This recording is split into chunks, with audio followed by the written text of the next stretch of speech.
Here we go. How's everyone today? Hello. How you going, Brett? How's your weekend progressed? Good.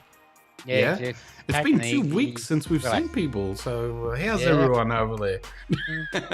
We've Hello, got who have we got here? Michelle. We've got Michelle, we've got Lauren, and we got Riss is here as well. So this is just a women affair, you know. So just it's all good.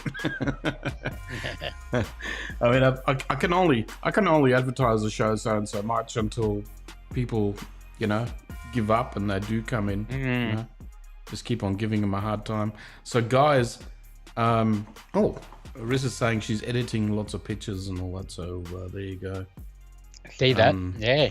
Is everyone okay with the sound level here? We're just we haven't actually done a sound test or anything like that in a while. So guys, let us know. Yep. And yeah, for all the people that are not in a live show, guess what you're missing out on? You can't talk to us. So and Lauren is eating ice cream. Well, Lauren must be very happy that yeah, Victoria's opening up and Melbourne's it's all happening over there again. So, She's been getting out too, I think, lately too. Yeah. Shooting with yeah. the 100, 400, I'd say too. Yeah. So, but you know, like I mean, it's exercising. You know, you got to have like when you're sitting at home and you can't actually go out, you can't do anything. Just get yourself a dumbbell, like a 1.5 kilo dumbbell, and then just do some lifting. You know, just to get your strength up in your arm, and you know, sooner or later, it's going to help you when you actually go out there and shoot.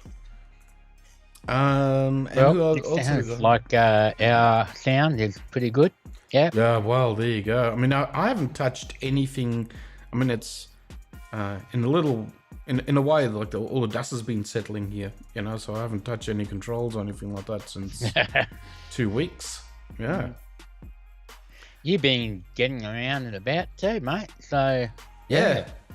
I've been traversing a little bit, you know. So Michelle has been, you know, coming along and been having a bit of fun rides, going up to the Sunshine Coast the other day, and it was good. So yeah, I see you two visit the same place that I went to. So yeah, Mary Cancross resort, was it Mary beautiful. Cancross? Yep, beautiful spot. Which is really there. nice. Yeah, we got to see carpet snakes there and all that sort of stuff. So it's the wildlife is sort of coming back, or even though the forestation is a bit dried out, and there's I'm a bit worried about that place because you know, when you've got a rainforest, the most important part of a rainforest is actually the canopy on the top. Yep. So that's all closed off and minimum light comes in. But we've seen a lot of light wells happening and a lot of trees being just destroyed, basically just being coming down because of everything just looks really dry. You know? And there you go. Michelle was saying it was a great day. Yep. You know? And Riss said that she went south to be different.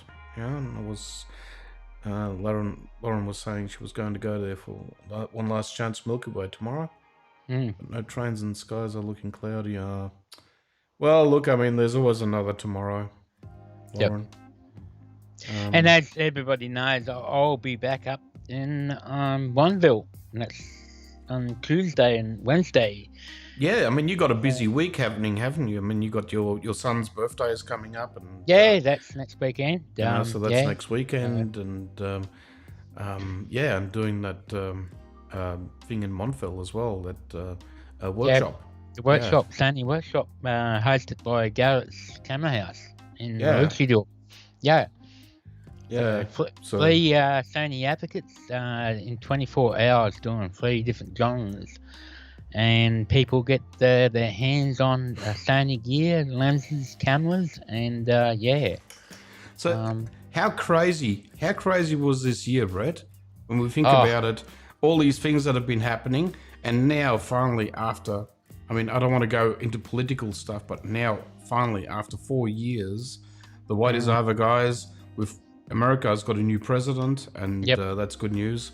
And I'll leave it at that. You know, it's just a little heads up for people that have not actually followed the news. Yep. So I'm sure there's parties happening right now as we speak. Yeah, yep, and yeah, whole year change. So yeah. Yeah, and But Riss anyhow, was in Binabora, so she must have been observing all the things that are regrowing there because of the terrible fires there last year. So yeah.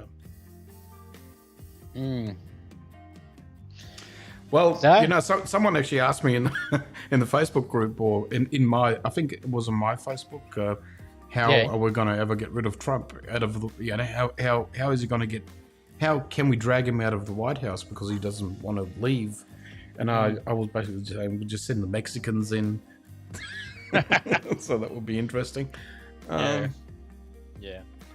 Okay, guys. What we'll do is, as I mentioned, we had a crazy year, and I just threw a video together for the people that haven't seen it, and also for the people that have seen it. I did a little bit more of an edit, and Brett is in it as well now.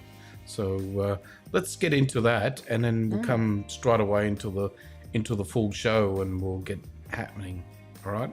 So there's a lot of interesting stuff, and we'll be talking about long-term lenses, long-term lens usage, and also we've got a lot of artistic reviews to do. So here we go. So we'll be right back, guys.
So, how's everyone going? And a warm welcome to the show. As you could see, we just did a crazy 2020 intro, and I can't wait to see the end of this. It's just been really nuts. What do you think, Brett?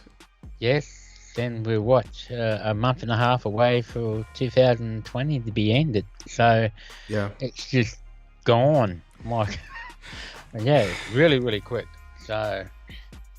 And apart from all that, it's been a pretty bad year. So especially for photo walks and everything and so forth. Yeah. It has been nuts where we were sort of like, okay, we can go again, and then okay, we've got to stop again, and then we can't travel anywhere. So I felt bad for the Victorians and what was happening down in Melbourne. But, and for the rest of the world as well, and it's obviously it's still not over, and there's a second wave, and what is it?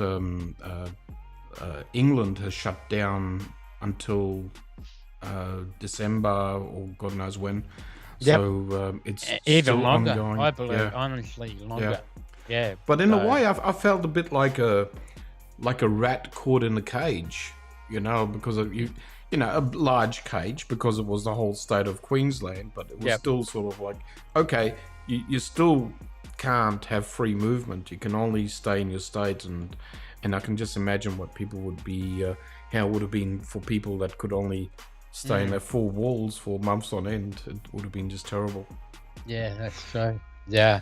Yeah. So what has everyone got to say here? How's everyone going over there? We've just I've just seen Steve Wag coming in, Steve Wagstaff, and welcome, Steve. We've got Michelle here, Reese, Lauren. Like all our buddies and friends. It's great to see everyone here again. And again, as I should mention, it's been 2 weeks, so we've decided to do a fortnightly show now instead of just a weekly show, because it was a bit exhausting for us to... Unless we have announcements to make, so starting a year and that. Yep. Just imagine, guys. But right now, the news has been fairly flat. Although we've got some, and we're going to get into it. Yeah. All right, I better look at the schedule. Listening while she's editing, says Riz. So that's the way to go. Thanks, Michelle. I just mentioned to Brett that Michelle had a bit of a fall. Yeah, bit of a trip, to hear that. and she's twisted her ankle. So get well soon, Michelle. Not a very good time to having to start work again tomorrow, Monday. Yeah. Anyway, let's shoot into the news, Brett, and I'll. We can do that. Here we go. Now, guys, I'm just gonna warn everyone that we are not a technically centric, and we don't want to sort of like hunker around news too long. If I do see something noteworthy, I just bring it up. But there's not going to be a huge, long discussion about it ever, I don't think, unless it's really something that's really relevant. But apart from useful. that, we can and useful. Yeah. So the first news that I thought was interesting was this one, where again we've got another expansion of our availability on lenses. And going to Pentax. That's interesting. So the Pentax K-mount adapter, there's a prototype that's being built, and it looks quite professional, doesn't it? It looks like an interesting adapter, and there you can see it on the actual Sony camera, and it's a bit of a chunky piece, like it's almost like the MC11 adapter thickness, I would say, but again, you've got this expansion of, if you've got a Pentax K lens lying around for any kind of reason, because I actually, my first camera was actually a Pentax, a K1, I think. So that goes years back. I mean, that was a SLR, that was film. So very interesting to see that even the Pentax lenses can be adapted onto a Sony camera. So guys, if again, as usual, I always leave the links, or I will be leaving the links in the comment box below if someone wants to know. The interesting thing of this too, this adapter, it allows you to transit the extra information as well. Yeah, so that's pretty good. I like the sound of that. Yeah, it's interesting how they always find ways of getting these lenses to almost function like a full-on production Sony lens, And, but look, if people don't know Pentax lenses, they're very high standard, good lenses. So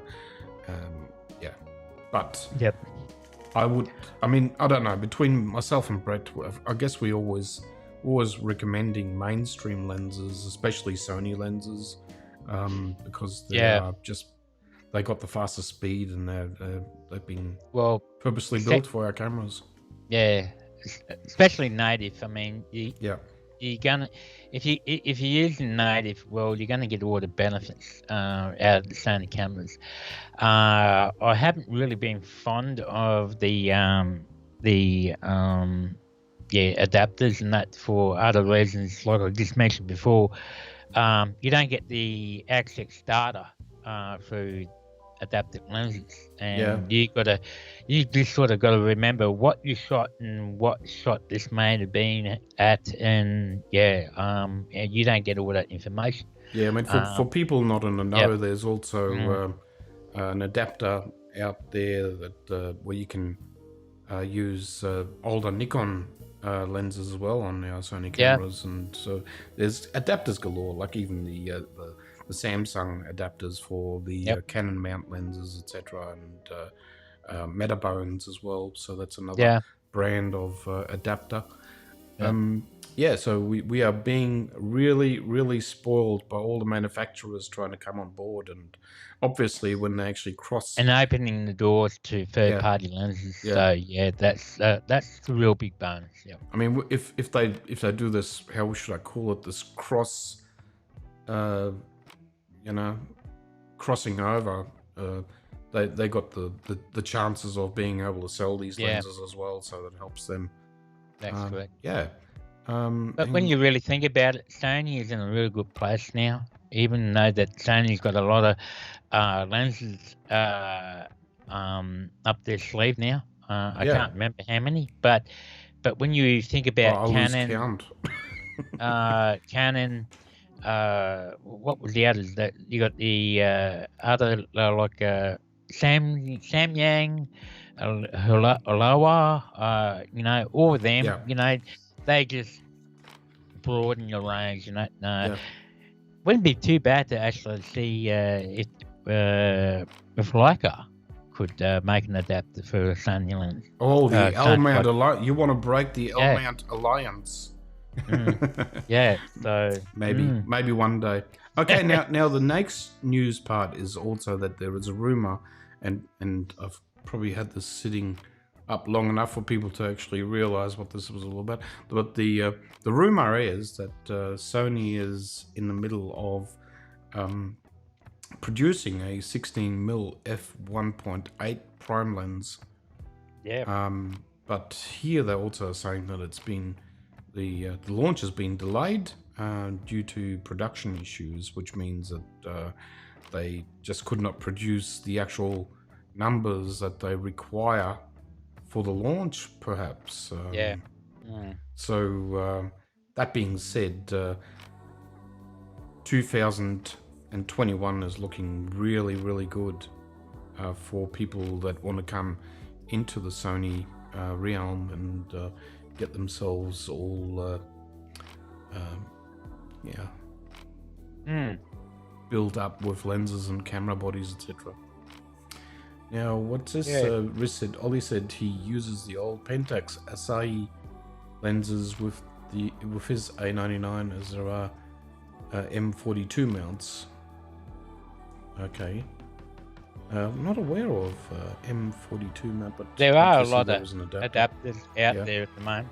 But I'm using Canon of them. So I mean, the interesting part about the adapter that we just showed is it's got the full electronics in it, so you got auto focusing and all that. So there's a lot of adapters out there that actually just give you manual focusing, and it's a look through the lens type of experience. So but having auto focusing is really important for a lot of people. So guys, what do you think? 16mm 1.8. It's obviously going to be a G master.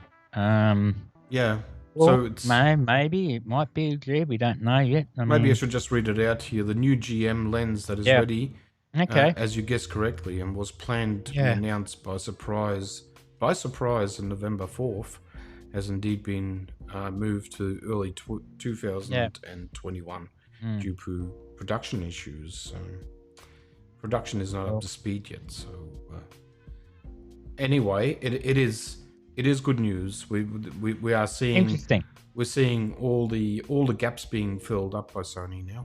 Yeah. I mean, I'm still harping on about the apart from 14mm. So yeah, Yeah, you want the 14 mil. I want the 100 or 105. 105. Yep. Mil. Yeah, definitely, definitely 105. And you're right, Lauren. It will be an amazing Milky Way lens. Yes. Yeah, that's for sure. So yeah. But expect to pay well for this lens, because if if you look at the 20 mil, the G lens, the 1.8, surprising. I don't think it will be any cheaper than that. Yeah, the 20 mil is actually quite a stunning lens. So yeah, good for video work and that as well. So yeah, I own the 24 mil 1.4, so I can only tell you good things about it. It's a great lens as well. Yeah. Yep. But sometimes people don't they forget about stitching. But if you're doing astro, you can't really do stitching. So it's one of those things. Well, you can. Yeah, but you can. But it's, yeah. Yeah. I mean, you got star movement then. So. Yeah. Okay, so let's move on to the next story. I'm just gonna fly through this stuff. Okay, as we know, Brett, we've got some lenses out there that are getting a bit old in the Sony range. Namely, lenses like the 70 to 200 GM, 2.8, the 85 1.4 GM. So the rumor is, it's not, and guys, this is always rumor. This does not come from Sony. No. But the rumor is that Sony is going to do something about it, and there'll be updates, which will be starting in 2021. So you will be, by then you'll be expecting the version 2. So you'll get an update coming up. So anyone that's really thinking about certain lenses, maybe they want to just think about just holding on for a little bit longer. And waiting for the second version, but if you can't wait, but then again, when you think about the 85 mil 1.8 f1.8, that's a stellar lens, and it's actually sharper. People are saying that is actually sharper than the GM lens. So it's, and I've got that lens as well here. It is just one of those. It's quite a stellar, and price wise, it's just, and weight wise, it's just much better. But it's a 1.8 instead of 1.4. Yep. So and even that same lens is very noticeable against the 85 batters. So you really can't tell the difference between the batters in particular. To the trained eye for the 85 GM 1.4, it's obvious, because of the bokeh, put it that way. But the Sony 85, it's fast. It's really fast just for a general lens. So, and it's right up there. So, yeah. I mean, this is going to segue us into what we're going to be talking about very soon. We're going to be just having a bit of a long-term chat about lenses, and this sort of will continue through like all the lenses that we own, because we can't really talk too much about lenses that we don't own, obviously, but we can really trumpet the lenses that we do have and that we do own, and we're probably not going to hold back on telling you about the limitation of these lenses as well. But usually we hold on to lenses that are good. Yeah. Okay, so let's move on to the next story. So that's the end of the news. Oh, there is still more. There's still more, Brett. More? Okay. Well, like if you did not update me, but anyhow. I'm going to leave you out of this. Yeah. I've got another two stories after this, Brett. Just quick ones. Yeah. Promise. Okay, so if people have been sitting under a rock, or they're not really interested in about news or upcoming cameras that are coming out, this is a red hot camera that I'm very, very, very interested in. It's the A9. Well, they're touting it to be called the A9 III, but that's not official. And they are saying that this will be an 8K video capable camera. There is a lot of rumors around this. They're talking about it will be somewhere around a 50 megapixel sensor. And this will be a dual sensor, so something special. This will be a real special baby, this one. But I'm not really too interested in the 8K. I'm more interested in 4K 60. That's what I'm really interested in. And if you look at the recent Canon release of the 8K, a lot of people are not buying that just for the 8K on its own. If you're going to be anybody going for 8K, you want to be having a good laptop and high specs and plenty of storage to able to render 8K video. So how you going, Blake? Blake is in as well. Hey, how you going, Blake? I only own one lens, a 16 to 36 2.8. Yeah, I mean, everyone has to. I mean, sometimes there's also a lot of photographers and even professional photographers, would you believe, that only own one lens? Yeah. They only shoot with one lens. So there's no harm in just owning one lens. Or that's correct. It's really usually up to the people. Yeah, 4K 60 would be awesome. I mean, that's on the same realm as the newest Sony camera out there, the A7S III. And also, Brett, you've been hoping for another camera that might be coming out in 2021, which should be coming out in 2021, and we that hope. Is the what is it? The A7 IV. The A7 IV. Yeah. So it's just it's going to be a red hot year. This in 2020. If that comes out, that's something, and really, depending on the specs, is it really going to be a game changer over the A7 III? So obviously the body, can't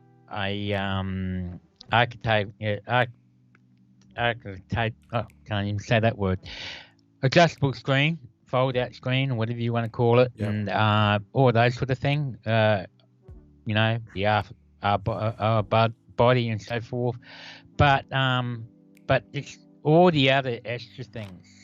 Probably maybe a 32 megapixel sensor on it, and could be dual.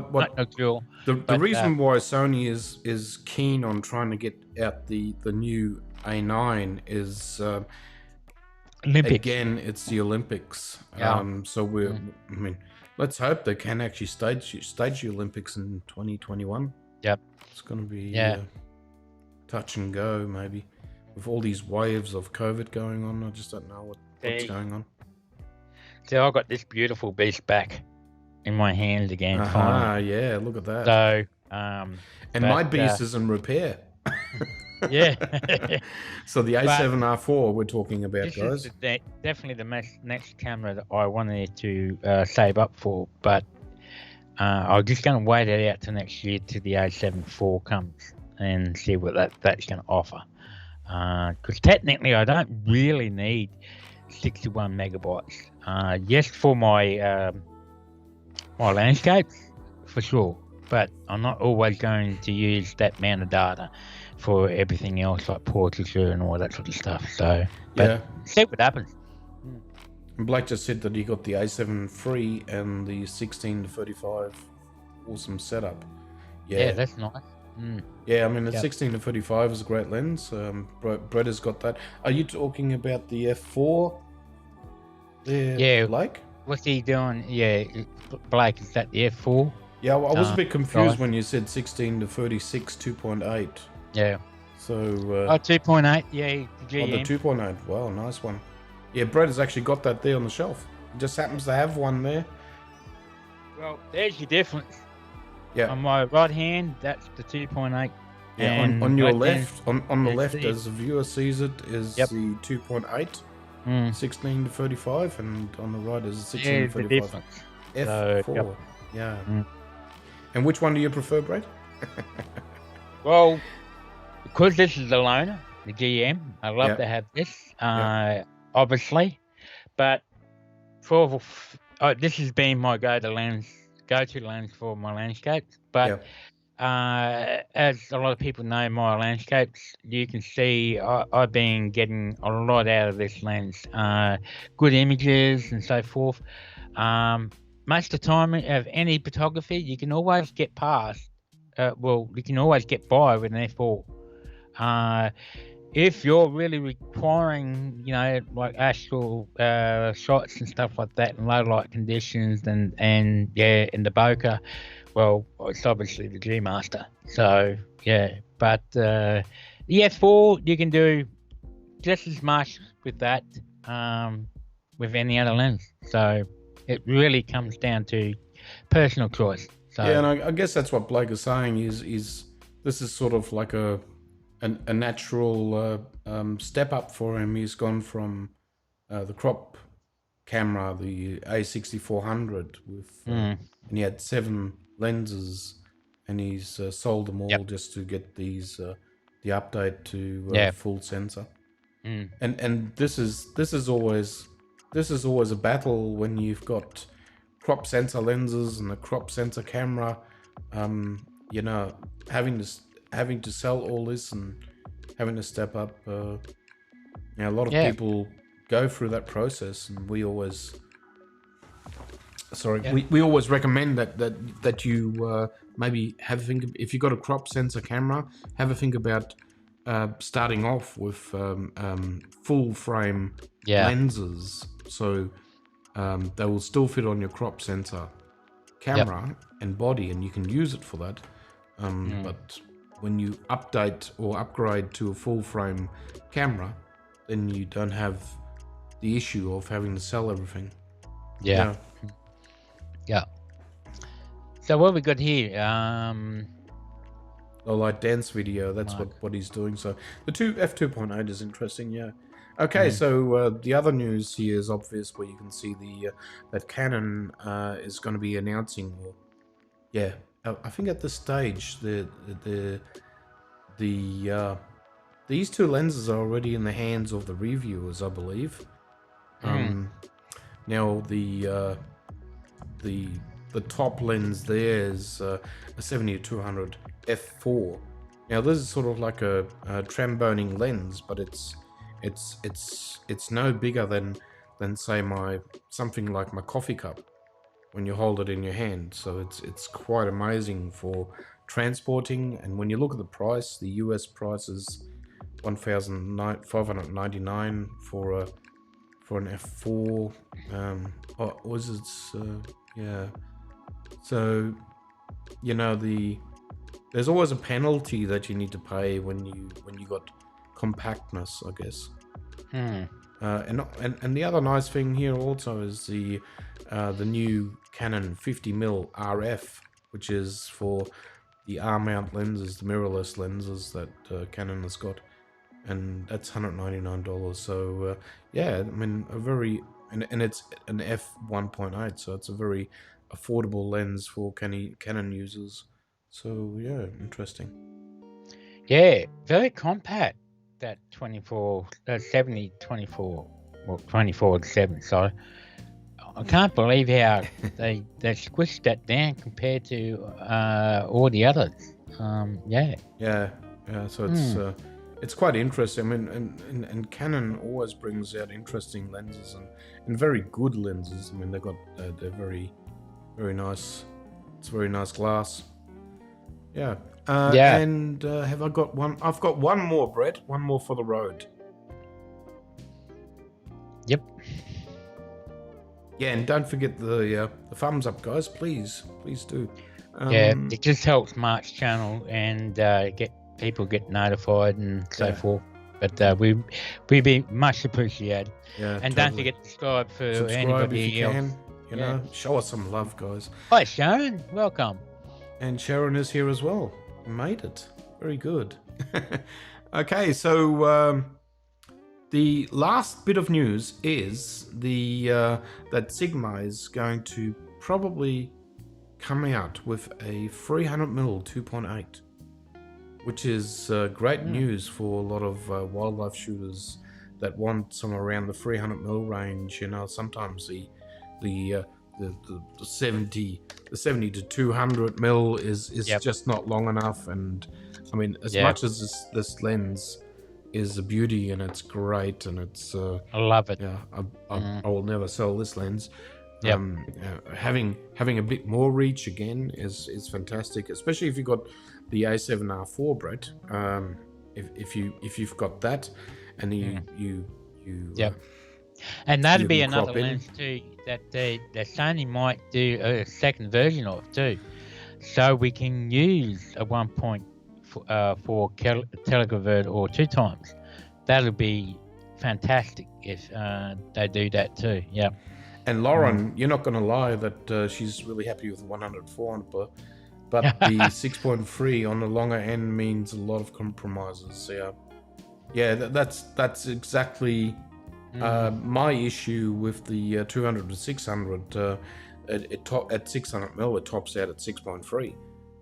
But so you need a lot of light. I mean, if it's a sunny day, that's when I really want to take that camera out, like blue sky, harsh light on the birds. You know, when you're doing wildlife photography, that is good. Actually, it's a good omen for that lens. And these are the compromises. I mean, if you want something faster, I mean, go for the 400mm prime lens.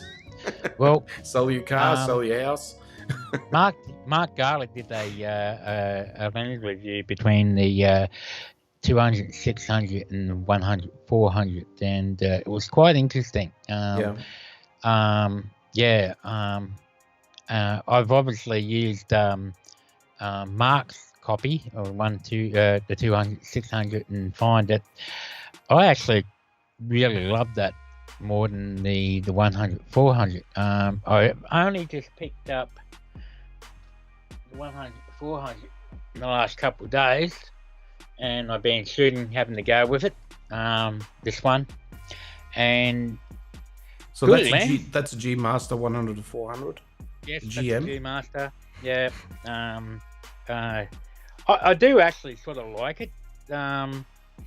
I mean, this lens is tromboning. Yeah, it trombones.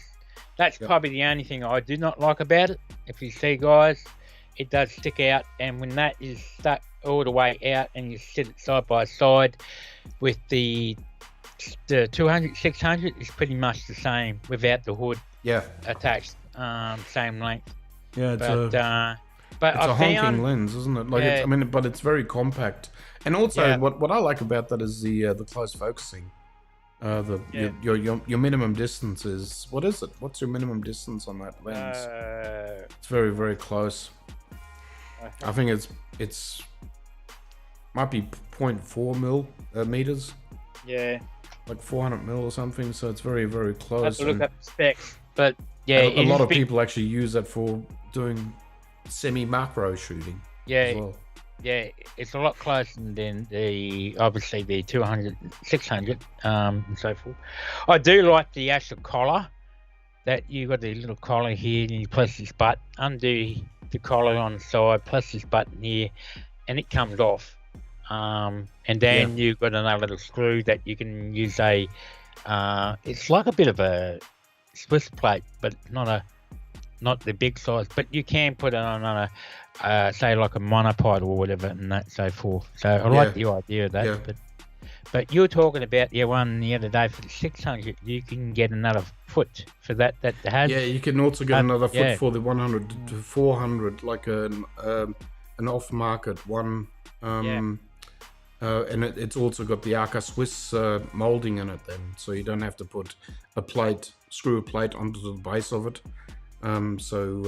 So stuff like this, like having to put a plate underneath, you know, is something that a lot of professionals and a lot of shooters that have actually got these kind of lenses, they swap out the foot and put an aftermarket foot on, and There's a few companies that make them. Yeah. But anyhow, really right stuff makes them as well. Yeah. Yeah, the so manufacturers. I'm yet to try do some more shooting with the 100-400. I found that sharpness sort of lacks in low light, so that's what I'm finding. But I'm trying to prove myself wrong with it.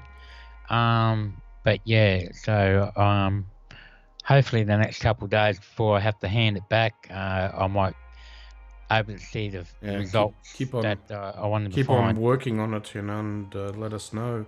Yeah. And as Steve said, the 100-400 is 5.6 on the long end. Yeah. So it's got a bit of an advantage with the 5.6, but it's still, you still need light into the lens. You still need light.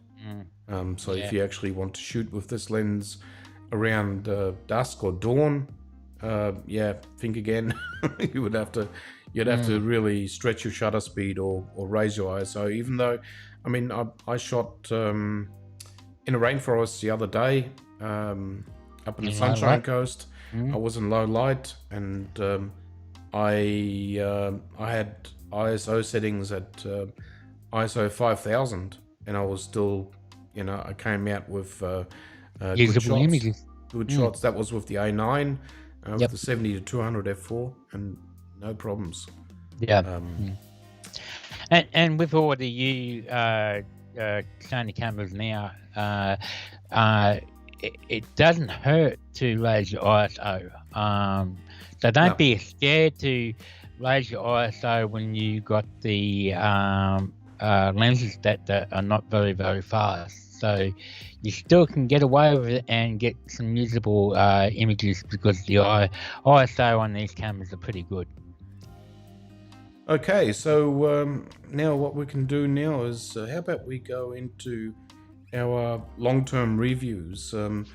Guys, if you have not followed our shows in the last few shows, we did reviews, like long-term reviews. We want to talk about lenses that we've really put through the ringer. We've actually tested them, we've shot with them.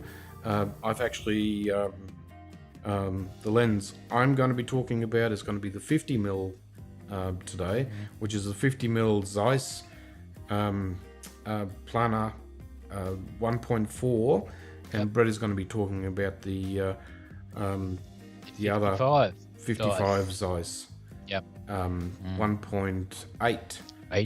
And also there is another Sony 50mm, which is the macro. Sony macro 50mm 2.8, which should not be forgotten. And I actually owned that one, and I sold that one with to Michelle, and she loves that lens. It's a great lens, but I can't. I mean, why would I have two lenses with the same focal length? Exactly right. So. But with my lens, I did get published with this lens, so I've actually got a magazine publication that I shot with this lens. So, what magazine was that? Latina? Latina magazine, yes. Latina, yeah. I haven't actually got that up. Maybe I should just put the it's link to that magazine. Yeah. And maybe I should just I should show it while I've got it here.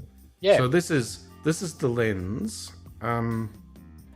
Before I go into the specs about this lens, now it's actually got an aperture control here. You can have it smooth or stepped, so there's a switch for it, so you can actually have it clickable, so then it becomes clickable. I personally don't use the aperture rings, but a lot of people actually do. The other button that you've got then is the manual focus to automatic focus switch, and that's about it. I mean, it's a very simple lens. I mean, when you hold it in your hand, it's very heavy. Like it's a honking lens, and the weight of it is 778 grams. That's correct, guys. And so you're talking about, I mean, for my body structure, I guess it's not that much of a pull, you know, and I don't have to really work too hard with this lens. I mean, I like to have a bit of heft, and the reason why I've got a heavier lens is to what it does, it actually creates a bit more stabilization. If you've got something heavier in your hand, it's just somehow just sits a bit better, and your muscles are working a bit harder. So if you've got something lighter, then you're basically like just sort of like you start moving around a fair bit with it. But that's just my personal experience. So just take that with a grain of salt. I mean, you got in-body image stabilization these days. This lens, by the way, is not stabilized. That's right. That's another thing. And the 55 is not stabilized as well. I should just bring up the. I just want to bring up the specifications for it here. Oh, that went somewhere where I didn't want to go. Okay, switches over. There you go. There's a bit of a preview on our artistic reviews. Yeah. So this is basically the specifications. The Australian cost is $2,599 on Sony Australia if you order for them. There are obviously other copies around that are secondhand, and you can probably get it for a bit of a cheaper price through stores, etc. So you would have to shop around. The aperture it's got 11 blades. I would not. I mean, this is not the actual sharpest lens in the Sony store. I was going to ask you that. Yeah, it's not the sharpest lens. And what I should show here is, and I've got to go into. Unfortunately, I have to go into the CC for this. And I'll just bring up some pictures. See, that's how unky we are here. We are just not really set up for this, right? Now when I I'll bring this up, and here you will see the images that I've taken recently with this lens. Okay, so this is we did a bit of a fun walk in the inner city of Brisbane, and we had a bit of fun there. And this was these are the shots that you get out of the 50mm 1.4, and just zoom in with this. So what I look for when I look around for lenses and I choose lenses is, for me, it's the coloring, especially what I can get out of it. It's just the vibe of that lens that really has me going. And I'll just cycle through a few pictures here, Brett. Yep. And these are all 50mm, all shot with the same lens. And it's the focus is sharp, don't get me wrong, guys, but it's not pin sharp, not like maybe like a 135mm. The GM would probably fetch this a lot better again, but I like a bit of softness, you know, because it just breaks down the actual skin a bit. It softens the skin a bit. Yeah. And it just brings out some natural colors, as you can see there. Do you find that it's more sharper in the middle, and as it goes to the outside, fall off sort of softness, or it's got slight bit of fall off, and it's also interesting as well when you do shoots like this.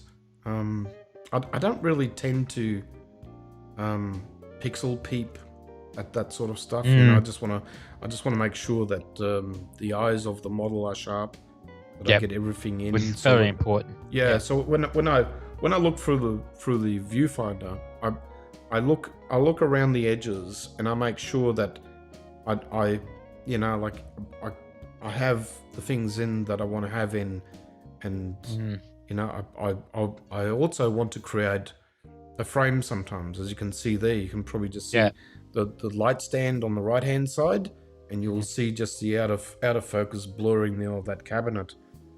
So it actually just creates a bit of, like, it brings the picture into the center more. So it's sort of like that, you know, like a picture frame that you hang up on a wall.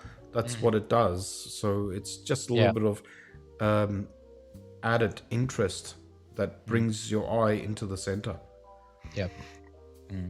Okay, so the other thing is, I should just bring up. And talking about. So this was shot with the A9, by the way. Yeah, and IF on that 50mm is very responsive. So autofocusing is responsive. There's no problems with speed. Again, maybe it's not as fast as twin motor, you know, because you got a dual motor in the 135 GM. And if you want that kind of action shooting, because it's, you know, this is not a sports lens. You know, this is more like a fashion lens, or a people shooting lens. It's still bloody fast. So it's bloody fast. Yeah, that's exactly right. And again, this was shot with the 50mm, but this was also shot with the A7R4. So that's a little bit different now. And you can see all the details. ISO 100, 1/800ths of a second, f1.4. So, and you can just see what the blurring in the background, the bokeh looks like. So it's a very nice lens. And there's another one. So this is the blonde-haired woman was Whitney, and this is Billy. Billy there. And again, you know, like, I mean, it's always amazing how Sony cameras and lenses always find the eye, even through sunglasses. Yeah, even through the sunglasses. And even with the finger in the front, you know. So it's quite a stunning thing to look at when you see all this. Yeah. And I'm coming to the end of my review, but if you do have the money and you want to go into this sort of shooting fashion, and you don't mind the white, I mean, this is not I wouldn't say this is a travel lens, but this lens always goes with me when I work. For my work, this is indispensable, this lens. And I should just mention that Zeiss has also got a 1.4 35mm, which looks very similar to this. It's probably just a little bit skinnier, but the whole construction is about the same. So that's about my review. About Can you lens. explain to the people of the build of that lens, T, while you're there? It's obviously metal discussion, so which is why it's hefty. But yeah, what do you like about the construction? You can. It is built like a tank. Like it just feels like all metal, and it's cold to the touch. And I'm not sure what the actual build is, if it's magnesium, but I think it will be a little bit too. Yeah, something like that. But I don't think this is not. This might be a magnesium body, maybe, but it's metal. You can actually just touch it. When you touch it, you'll feel the actual how cold this is. But it weighs a fair bit. I mean, I'm not kidding you.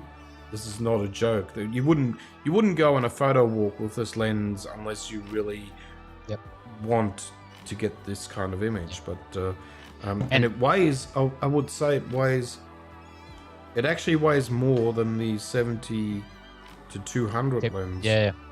Would you believe? Yep.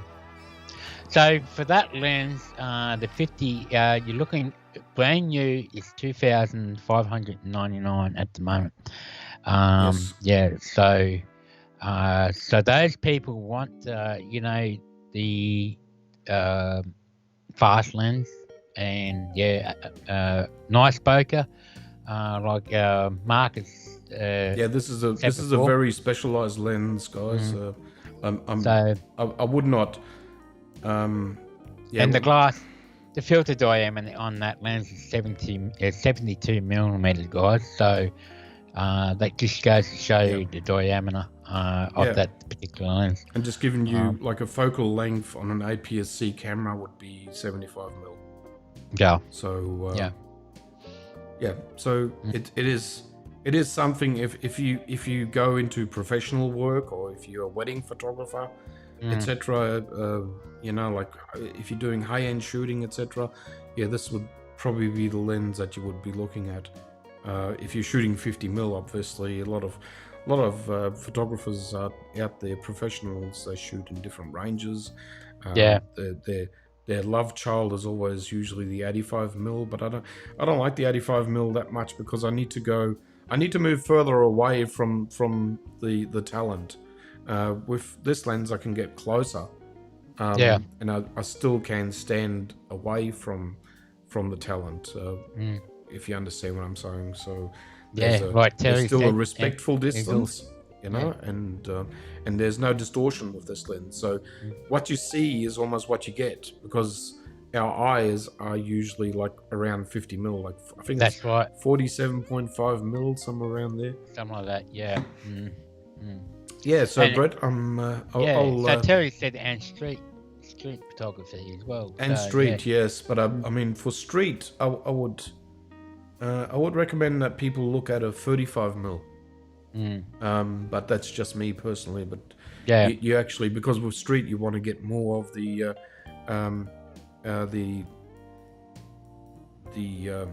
background in, etc. So so 35 mil is a great lens to have, and especially like we were talking about this the other day, Brett. The 35 mil 1.8 Sony is a great lens. So I've tested that. I've only bit. I only got to use it for a little bit, but not real well scenario. So it is a fantastic lens, and for the price too. So it's very lightweight. Okay, so let's move on to your lens, Brett. So you're talking about the 55 mil Zeiss. Talking about the 55 mil. Sorry. I hear. So here it is, guys, and as you can see, it's very small, compact. How about if I put you on full screen, Brett? Yeah, you can do that. And I just take the hood off. So you're looking at this lens, the length of this lens, just looking at the specifications, it's 70 mil in length and 64 in diameter. So you can see it's pretty, if I put my hand on the mic, it pretty much fits in the palm of my hand, guys, up and here. I don't know if you can see it, and that, but hold it up a bit more, Brent. Yep, I'll just hold it up like that. So I put my hand underneath it, and it's small in my hand, you know, easily. And the filter size is 49. So, and now with this particular lens 55, you'll notice in the front element it's concaved. It's the opposite way, where it marks the 50 mil. The lens is curved. The curve is on the outside. So it's curved on the outside. But the 55 is reversed. It's concaved. Reversed. I don't know if people can see that in there, but it's reversed. So it's not a very big lens. Weighs only what I got there, 281 grams. So it's very there is no 24 1.8 in EF. There was a 24 1.4, which is this lens. But then here, getting back to here, it's 9 aperture. Aperture blade is 9. The minimum max is 22.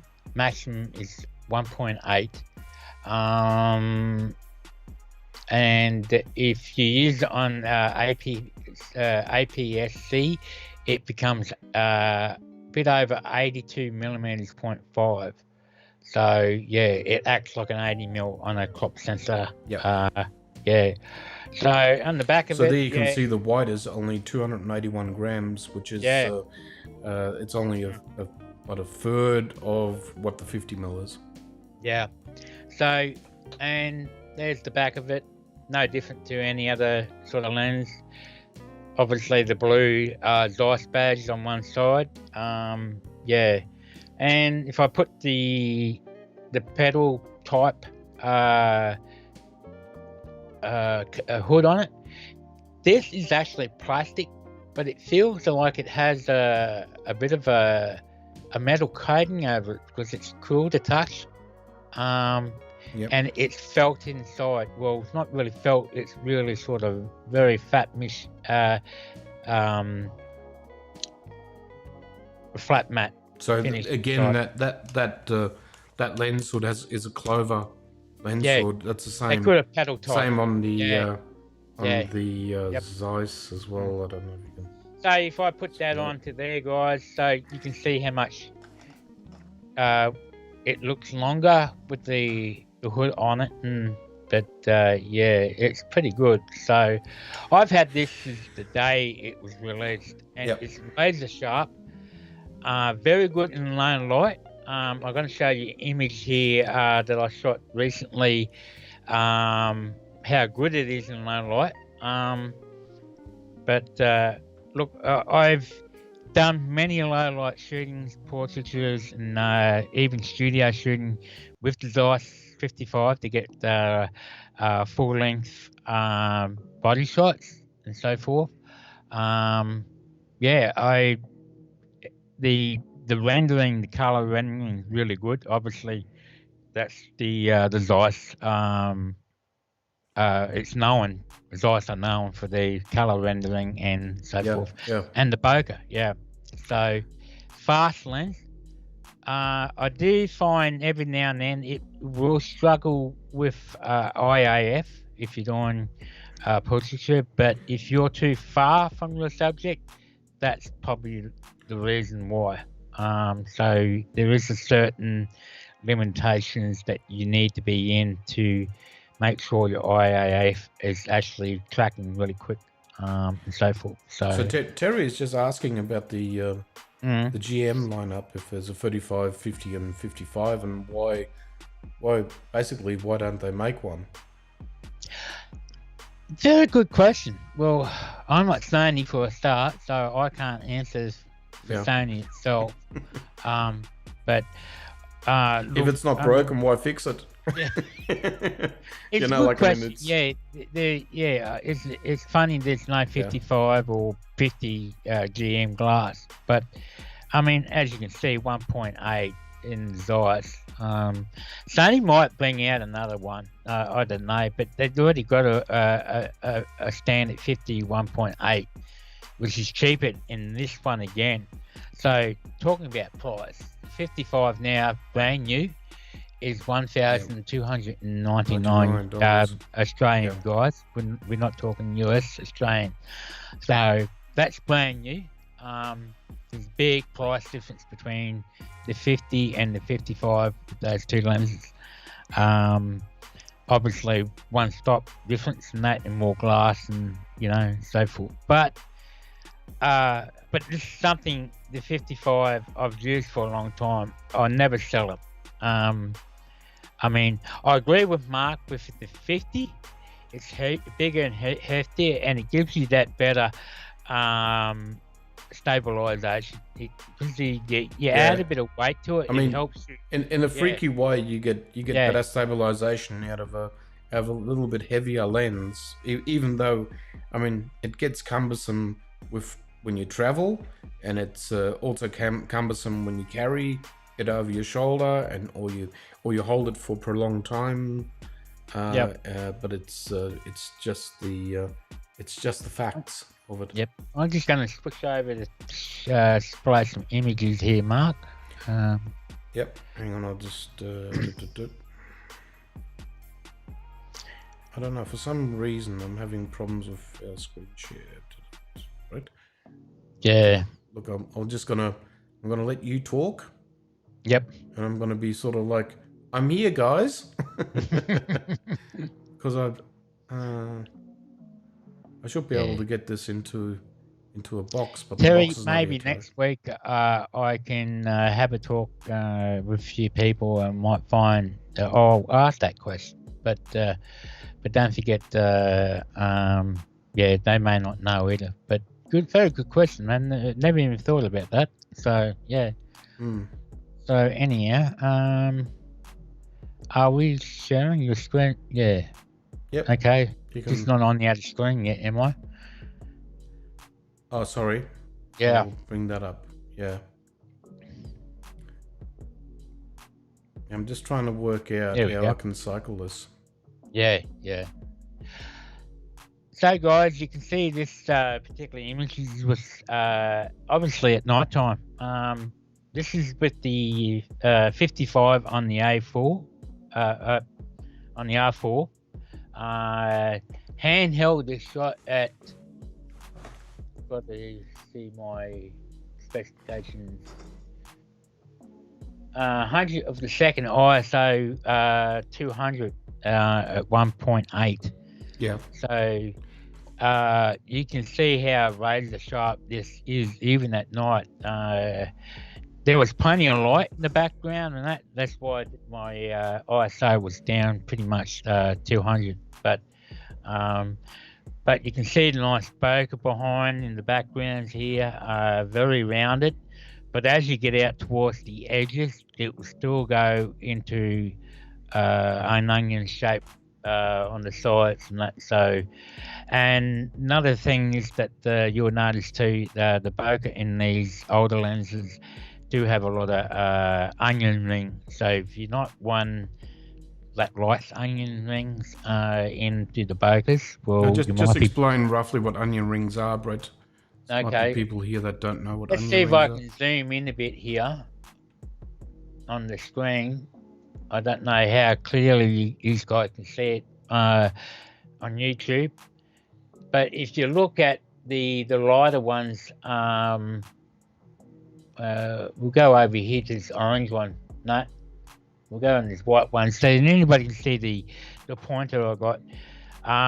You will see these little rings in the center, and they look like they're going all the way around towards the edge. That's what they call an onion ring. And there, obviously, the lights are pretty closer to the background than these ones behind at the background, where they're just sort of like, they're not blowing out, but almost to the highlights are higher. So that sort of just disappears. But when they're really close to the scene of your subject, you will see this slight onion ring effect in the actual bokeh. Yeah. So, yeah, so that's a nighttime shot, that one. I just having a look at one of my other screens. Another one here. Bring this one up. Now, just sort of waiting to come up onto the screen here, guys. It's up. Yep. It's up. This is fully the 55 again on the R7 fully open wide, shot open wide 1.8. So you can see the foreground is falling out around the sides and that, because I obviously focus right in the background.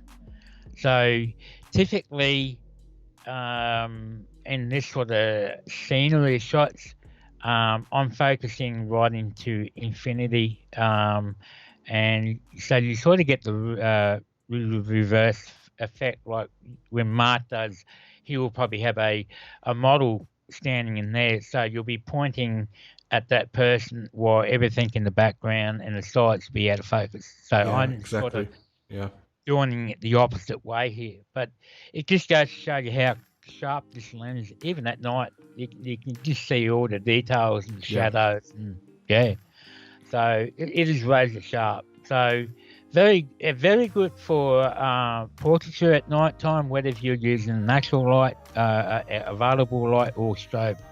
Highly recommend it. But there are times that if you need a bokeh, more smoother bokeh, well, obviously the 50 is a much better choice. Yeah.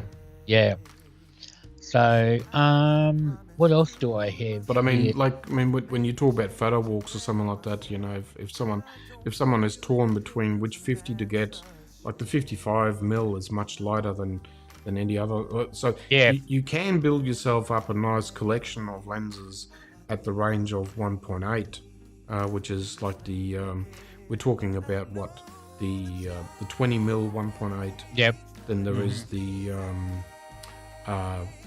what's the other one then?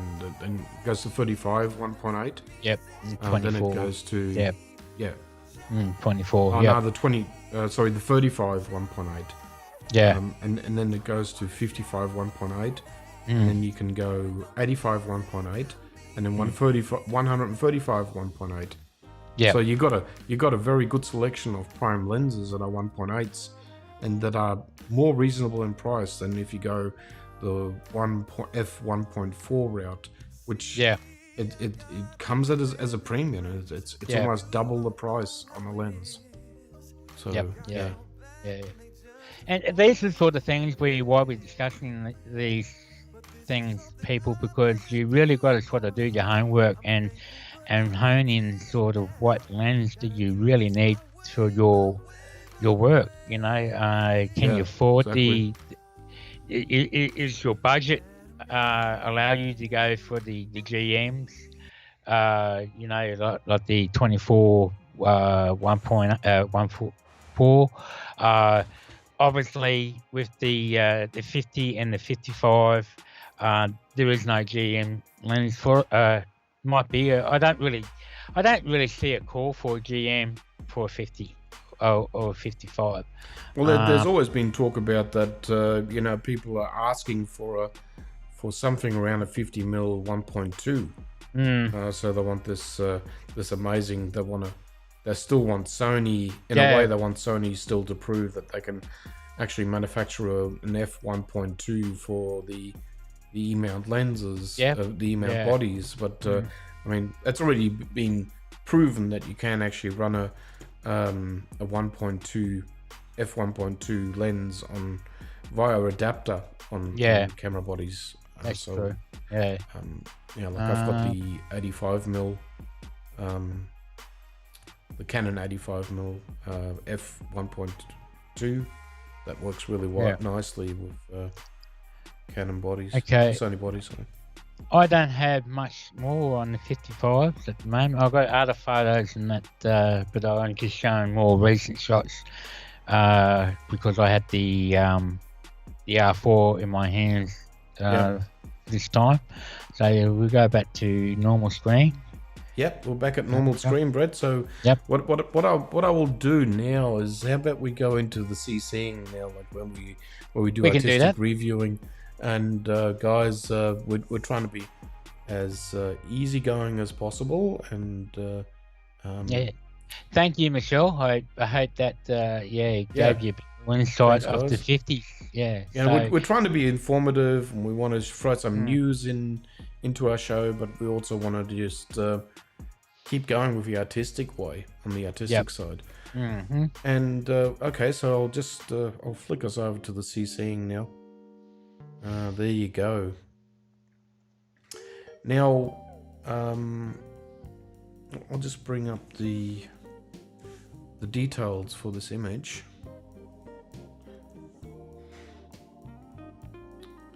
Just bear with me, guys. Everything is a bit slower today because I'm more relaxed, I think. Hey, but have you noticed I haven't dropped out this time? So you haven't, So I should have kept my mouth shut. You did get that fixed, the internet. So that's really good. Yeah. Okay, guys. So here you can see this is from Amy Tate. Now the lizard that you're seeing there, his name is Larry. Okay, so she shot that with the A65400, sorry, with the 50mm f1.8 at 1/640th of a second. So that's all the information that Amy was willing to give me for this image. So I'm gonna see what you think about this image, Brett. I'm just going to bring it up on the other screen so I can see what's. Yeah. Where is it? Here we are. Okay, so she didn't give out data or anything on it? No. Oh, there is the shoot data. Yeah. I just brought it up for you. Oh, yeah. Yeah, Yeah, you were anyhow. probably busy with something. Okay, so it's 1/640th of a second. And yeah, we're really pro level tonight, Brett. Okay, so this is a crop sensor camera. So Yeah, crop sensor. the A6400, Okay. 50mm f1.8. For the dragon lizard, I'm assuming because the red stomach underneath, and yeah. Yep. First thing I noticed is the lucky band down the bottom corner. The rubber band, yes. Yeah, the rubber band. Yeah, it was sort of. Even though that the brightest part of the image is actually the bottom part of the lizard's jaw, there is a highlight behind there at the background, but that's not too distracting or anything. But for some reason, when I'm looking at the dragon's eye, I can see that rubber band. Once you see stuff like that, you can't unsee it. And I mean, there is always if you got editing. Fairly decent editing programs, you can always just you can remove that. Do a removal on it. Yeah. So I just don't know how fast my system is going to go tonight, but we'll just see. Yeah. So, I mean, you could stamp this. You could get rid of it via stamping. You could crop it too, make it square. If you didn't want to go into the fancy stuff and removing things out of the image. So Yep. And there's always ways to fix this up, but once you see stuff like that, you really want to basically just get rid of it, and there it goes a little bit. Yep. So that's only a rough edit. Yeah. Just roughly see that it's gone then. And as if it never happened. I mean, it's a rough clone. Yeah. But your eye's not on that rubber band anymore. Yeah. Yep. So that's how quickly you can actually do it, Amy. If you are in here. But just giving you an idea. And that looks a lot better. It's much more pleasant. So yeah. Yep. But if she doesn't have the software to do that, I mean, obviously Mark's using Capture One here, very, very powerful. But you can crop into a square, and I think if you're say a Instagram user, you would crop that into 1:1 anyhow. So that would make a lot of sense, and just crop it out. And I mean, the only other thing I could say about it is you shot this at 1.8 f1.8. If you've got enough light, then maybe try and shoot at f4, just so you actually get focus on the rear leg a bit more, on the claws. Yeah. And maybe bring in the tail a little bit more, so you get a bit more depth of field. Yeah. And f4 will give you a bit more detail as well. Yeah. Yeah. Yeah. Well, that's true. Yeah. And I suppose you got to look at the time she shot it, was she just really interested in getting the detail of the eye and the head, and not worrying about the rest of the body? Yeah, Sharon just asked, are their bellies always that color? I've never noticed. Yeah. I mean, when I first saw this picture, I thought that, hang on, someone did a bit of a paint job on the deck. Yeah, I believe it's a water dragon. They call it a water dragon, and they have a bit more colour than your normal lizard. So as you can see, this guy's got more yellow in his face, under his neck, but he does have this distinctive red colour underneath there. I don't know too much about their habits and their look. I mean, you can always Google it up, and that's another point to make as well. If you got images of animals and you're taking images of them, just go into Google and just do an identifier and read up about the animal or the creature that you're taking pictures of. So you get a bit more understanding about their habits, etc., and you can maybe just give us a short story about it, and makes it interesting.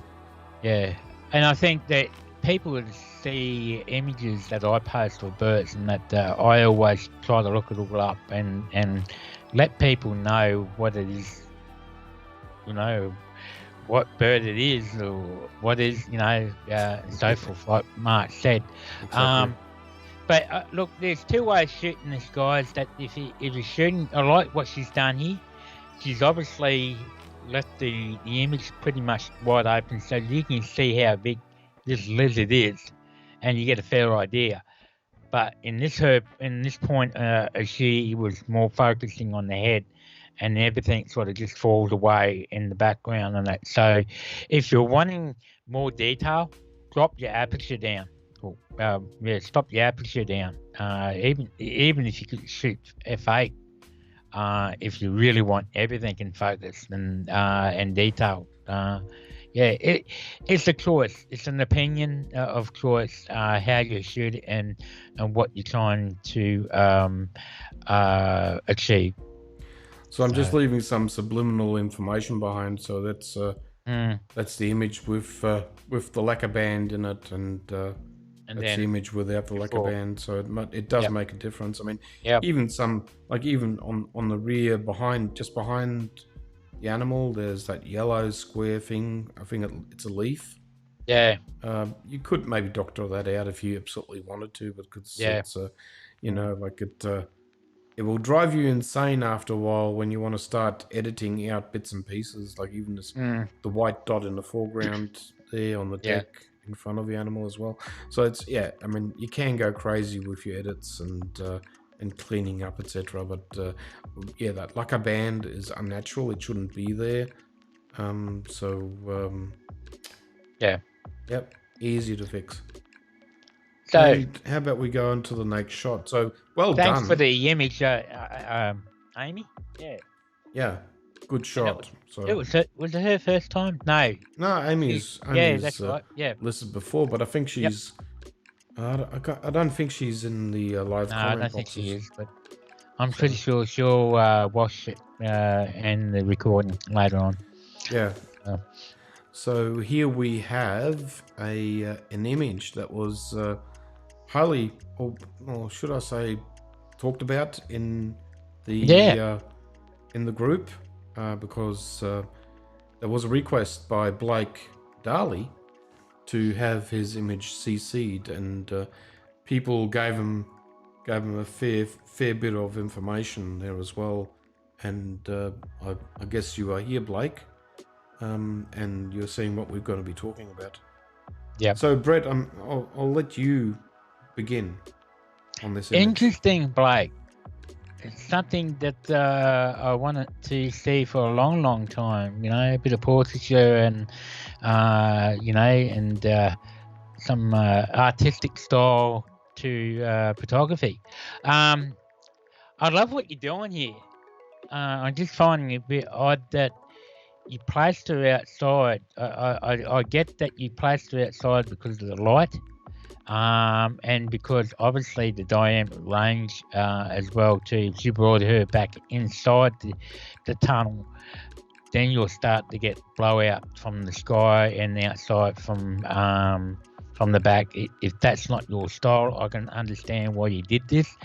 And I have to point out if somebody else was doing a shoot like this, they would have done it inside, as you done the opposite. So I do understand that, and I do like it.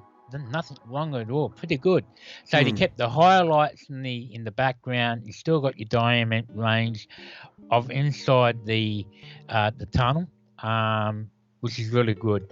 And because the tunnel is a lot darker, it's leading an open window towards your subject, which is actually in the middle.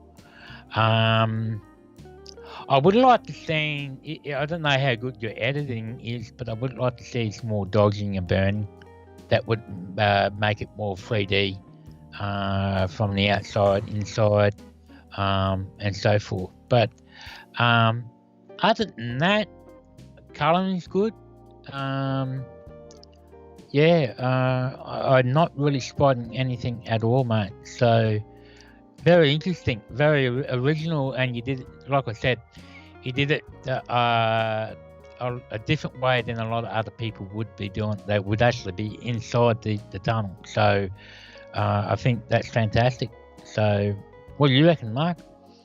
Yeah, I'm actually surprised that he shot this at f2.8, but I guess the subject is not close enough to create blurring in the background. So yeah. Yeah. See, I just don't know if there's enough subject separation. Yeah. And that's why I mentioned about dodging and burning in that particular instance. Yeah. But anyway. And the other point that I was actually thinking about was that you could just bring the talent closer to the actual bridge. So if you I should click on this. Hang on one second. Just want to see. Okay, so if you bring the talent closer, the talent will be about, I don't know, this size, somewhere around there, roughly. My drawing is not very good, sorry guys, but roughly it would be about that big, and the pole would probably be up here somewhere. So as you can see, you are closing down the actual height of the bridge in comparison to what's happening around there in the middle. So the object is, or the talent is closer. You'll see more detail, and also I'm just trying to work out if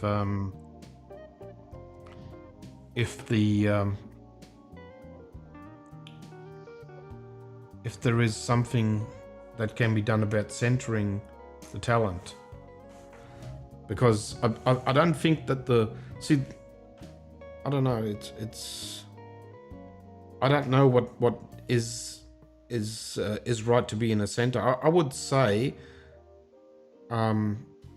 if the pole is not in the center of the walk path, maybe your leg should be in the center of the walk path. But again, it's something that needs to be worked on, and I can't put my finger on it. Why? It's maybe because it's not portrait. Maybe that's the reason. I just want to try something quickly here. Just see if I can actually. Okay, 3x4. Sort of just crop that in, but see, you lose all your detail in the bridge, etc. That's the biggest problem. I just want to quickly just see if I can crop that in. See, because the focus point then is a little bit more about the model. But again, you're losing all the graffiti around the sides. Yeah. Just bring it back to neutral again. Oh, there you go. Yeah. Only problem is in my thinking of here, Mark. The original shot that he put there was it's more like a environment shot as well, not just the talent. So I can see where it's coming from. Yeah, just and make the sure. other thing is if you got lighting, I would have set up a few strobes or a few flashlights around the wall and maybe on her as well. So maybe all together, maybe 3 gelled flashlights. I would have put 2 warm gels on the inside of the walls, and I would have put one diffused light on her, and bring her closer to the bridge. Can you reshoot this, Blake? Is it possible? Well, the other thing I was going to ask, Blake, is did you do any of her actually inside the tunnel, and then you're looking out from there? And do it the opposite. That way, if you do when you do shoots like this, try to do it many ways possible, and you'll get the better. You get change positions, change your even your angle, like crouch down, make her look taller, make her look more grandiose. 750 shot, So, but I'm glad you did, because if you move her in and out and try different ways and that, then depends on your viewpoint. You've got to think ahead. When you get there, think what's your vision? What are you seeing? And you've got to try and represent your vision into a 2D image. And that's why I suggested, some dodging burning to give it some more depth. Because, but I mean, these are just the things. I mean, we're not, we're not trying to have a go at anyone or anything like that. We're just sort of like trying to help. And I'm just trying to work out how it could have been done better. But it just, I would have wanted the bridge with all graffiti and all the coloring in there. To be complemental to the talent. To the dancer, to the talent. So I would have probably brought the dance pole closer to the bridge, made it bigger. I tell you what, that dance pole must be heavy, Blake. So you had some help. It would have been a fair bit of carrying around. But no, Blake, I like it, mate. Yes, I would. Depending on how much time you had that day, 120 kilos. Well, I hope you had somebody else help. It's a monster. You. It's a monster. but you can see what Mark and I were coming from. If you open yourself some more opportunities to do different things to see what works, and then by the end of the day, with all those images you got a choice to pick from, and what you really want it to come out of that. So okay, 2 hours it took, and 2 trips a few people. We've got to suffer for our art. I already mentioned to someone today. I mean, this is a very unusual picture that not many people think about doing. And obviously, if you are working with this talent more, doing more work with her, it's always very tough to bring a pole like that, to a beach or something like that. But I've seen that being done. You remind me, in my day, I was doing all these sort of theme shoots similar to this. I remember I had a model. We found this burnt out truck, and we did a steampunk style sort of shoot, and I was using strobes and everything again to make it more dramatic. So I love doing this sort of work. So I keep going with it, mate. Because Look, other than that, I mean, it's just sort of like taking all these things on board. And I know Blake has had a fair bit of suggestions online as well, on Facebook. About this. It's very interesting. If you're ever doing a shoot like this again, Blake, let us know. I mean, we can maybe arrange something and come along and give you a bit of advice and a bit of a hand. It's always fun to do that sort of stuff. And if it's a process where it's a bit of a learning curve, it's always interesting for me as well, because I've never shot a girl on a pole. I don't know about you, Brett. But I've been close to it, Yeah. but yeah, I do know some pole dances and that, but I have done some shooting years back, pole dancing. Really, and Brett? that, so yeah.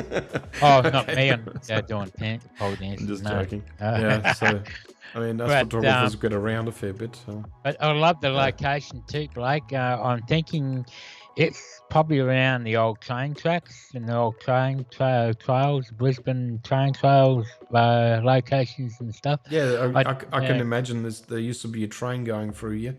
Yeah. And it's been buried under the soil. Yeah. Yeah. Yeah. So Okay. thank you for your image, Blake. Thanks, Blake. That's Well, very keep up with it interesting, and do post. I mean, we do these shows fortnightly, and we just want to see, like, every time we do this kind of review, you know, like, it's always good to see where you're taking this. You know, you're taking all this advice on board, and you're furthering your abilities, etc. But look, I mean, as much as it's an unusual shot. I mean, we usually got landscape photographers here and bird photographers and wildlife photographers, but not many people photographers, and I love seeing people photographers. Yeah. Yeah. Okay, so let's move on. Oh, okay, so we know who this is. Well, at least I know who this is. This is John Gatsby's picture. And John shot this with his A9 and the Tamron 28-75 ISO 100 at 28mm. And his aperture was set at 5.6 and 1/400th of a second. Right, I'm just pulling up. I love the colors that he's portrayed here. It's a very vivid picture. And it almost makes you want to be there, right? I've been there, so I know where it is. It's Spring Bluff railway station. Yeah, just up halfway up the range of Toowoomba. And Blake just mentioned that it's called Uranus Junction, where he took that picture with the pole dancer. Okay, built in 1880. So yeah, look, we got so many railway lines in Queensland that they've been abandoned, but there's been groups that been restoring them as walking paths, so people can still go bike riding and so forth, and keep those sort of tracks there and protected. So yeah, it's really unfortunately good. John can't be in the show. He had to do something, but okay, yep. We're gonna be, we can really hammer him. Nah, it would be soft. It would be nice. But so what do you think about this shot, Brett? I'm loving this. Yeah, I was looking at a couple of hours ago and I was just trying to work out the diesel train here, because it's not the ones that we normally see. So whether it's I don't know, actually. I got no idea. It looks modern, but it's not, by the judging of the blue paint job and all that. So, but otherwise, no, I'm liking that he's got the exposure pretty well nailed on here, even to the shadow, highlights up to the clouds. Thank God, clouds in there, which we've been missing out on lately. I have anyhow in landscapes, because there's been no clouds. But no, I do like it. Leading line of the yellow line going through the middle there, where you're supposed to be standing behind that yellow line, and obviously the train tracks. But yeah, it's telling a story.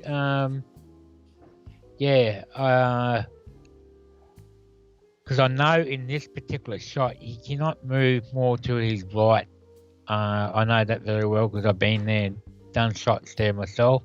So, because I always want to see more of this, the old train station as well. But you got a train and two things going on in there with the train station. So he did a pretty good job. And obviously watching what's going on. Maybe would have been better. I know this can't be done. Is usually a train master would be out here or something like that. But yeah, having but a bit more interest. I mean, the thing this that is tourist. spoils This is it for tourist. me, yeah. Yeah. Mm. I mean, the subject matter is the train and the train station, and not so much the people. I mean, the people to the right don't worry me too much. It's more the photographer on the left hand corner there, and you could probably just crop this in a bit. That's probably the easiest way.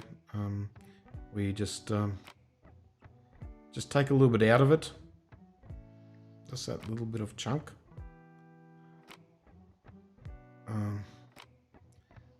I've got my ratio set up so my crop is in the ratio, but this is roughly what I was thinking of, sort of that you go into that sort of setup. I'll just remind people too, Mark, while you're doing that, what Mark has mentioned about the ratios is a good idea too. If you're doing landscapes and stuff like that too, try and get your ratio or the rule of first up in your EVF of your camera. Yeah. There are several different ways. There's different ones that you can go through to have. It just helps you get your composition and your framing up in while you're taking photos. So yeah. Yeah, I mean, the other thing what you can do also in editing programs is just bring up your grid. Yeah. And when you bring up your grid, I've just done that. You will just see it popping up in a minute, but you can actually see where all the focal points are. I mean, this is just a guide and not a rule. I mean, a lot of people see this as a rule. I mean, there are no rules in photography, as you may know, but you can sort of bring that up. I mean, here it's more or less irrelevant because you got, the train is the subject matter, and there's no doubt about it. I mean, you don't need the grid, but when it comes to certain photos like bird photography, etc., a grid like that is really interesting. So sometimes just bring it up, crop around with it, and via cropping you can get these thirds, the cross intersections and the thirds to work for you.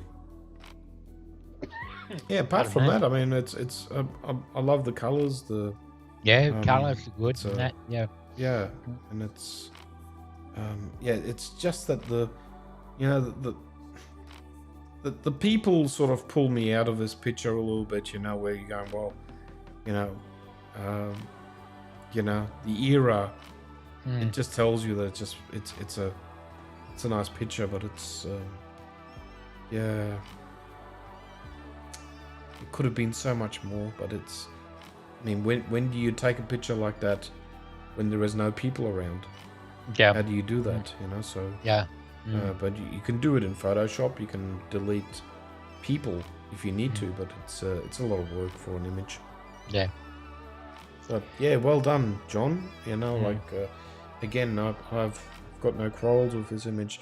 Only that one person that was on the left hand side, that was a bit of a that was sort of like pulling me out of the image a little bit. Yeah. I'll just reset it again.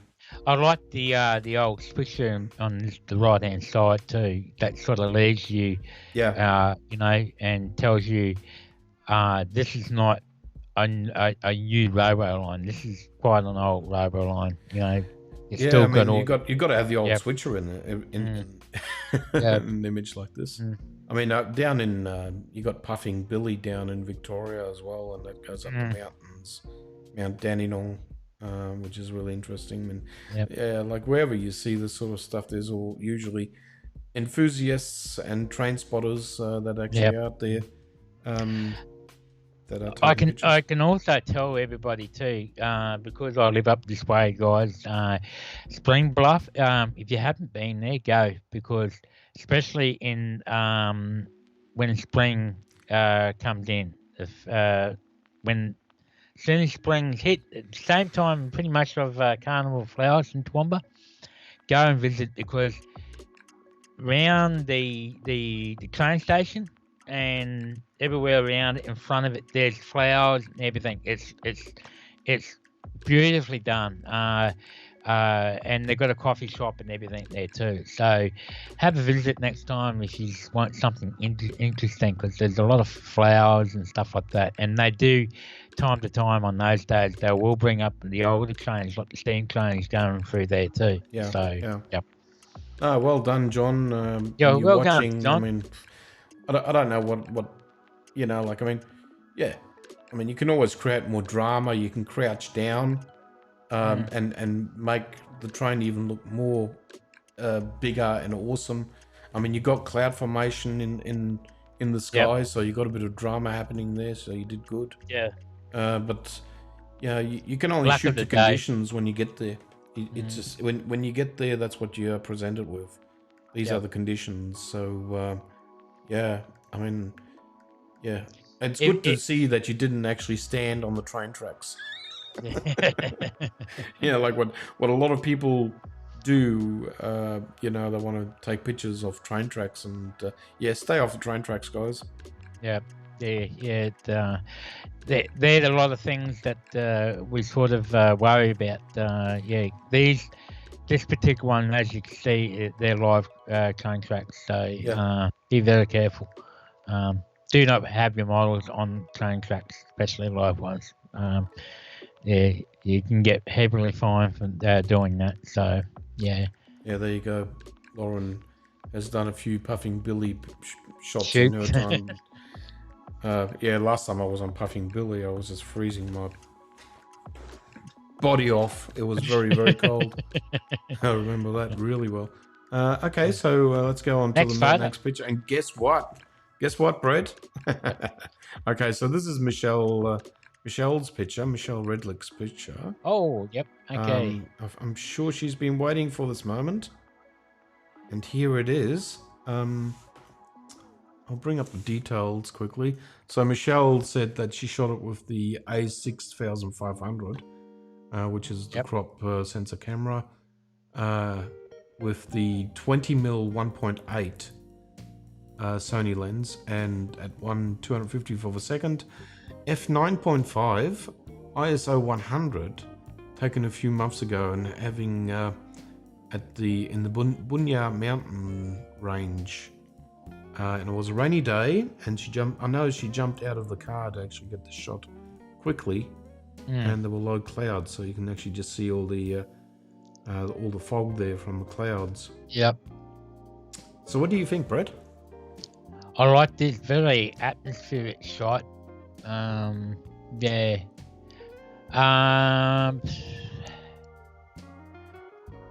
I can see that she's trying to balance with this leading line of the fence going through. In through the middle.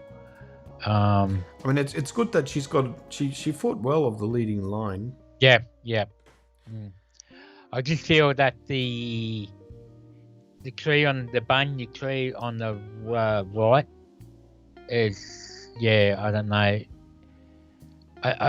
I'm not quite sure if it should be there, or if it's doing it better, because otherwise it's just empty. Oh, you mean just cropping it away? Yeah, I don't know, but I just, I mean, she wants to get some information, because I think what she told me is that her mother wants to get this framed. Oh, okay, yep. Picture.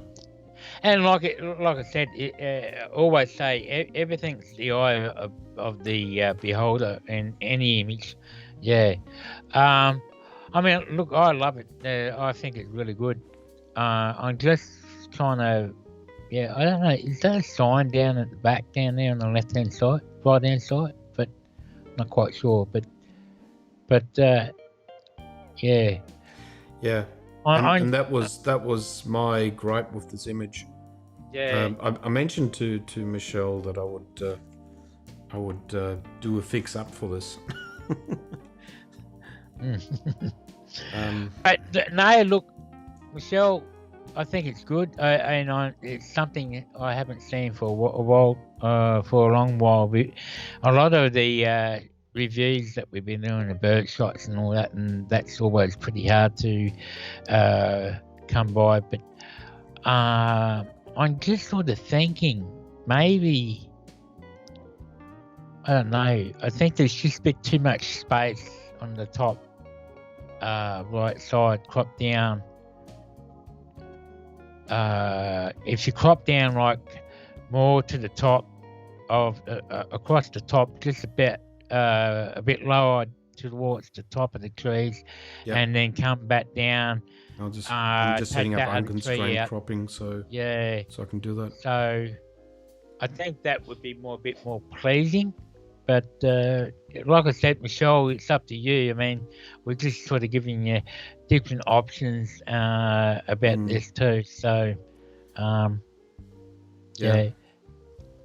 Now, you did what sort of fell into my eye, and it's more or less like once it's in your eye, it can't be really undone. And you just brought it up, Brett. You did talk about the sign in over the horizon. Now I would remove it. It's as simple as that. Yeah, well, you can in this shot because you got all that atmosphere. Yeah, I mean, to me, it's just an object that it sort of sticks out and it's unnatural. I mean, as much as the fencing is unnatural, but I get that, guys. But I'm just thinking, you know, I'll just okay. So I'll just zoom in a bit, and I'll just do a bit of touching up here if my beach ball goes away. Okay, so I'll just grab what I do here with the clone tool is or the stamp tool. I just select an area that it can mimic from, and then all what you do is just brush this away. I mean, you can do a much better job as you go, obviously. But, obviously my software is not working as well as it should be. You've got a lot of stuff running at the moment. Yeah, with a lot of stuff running, you can just sort of roughly see that it's sort of like it's a bit of a tough go at it. But that's roughly the cloning, and it's more or less cloned it out of a way. You can do a much better job, but look, I mean, I've done this within seconds and it's gone again. And when I go back at this, zoom back out a bit, yeah, you can sort of see that it you know, once you point this out, your eye is always on that, and you always Michelle says she knew it. I knew it, she goes. But if you once that is gone, it's always on your mind. Once you see it, you can't undo it anymore. You know, like you always look at that, and you got a leading line of fencing that's actually leading to that square panel, and you're going, well, you know, it's pulling me away out of this picture. Yeah. Again. Yep. You know, so that's how easy you can fix it up, Michelle. And that was really my only gripe on this image, really. Yeah. Like, I mean, you got trees that are cut away and half trees, but that doesn't worry me too much. I also love it because this shot is actually backlit.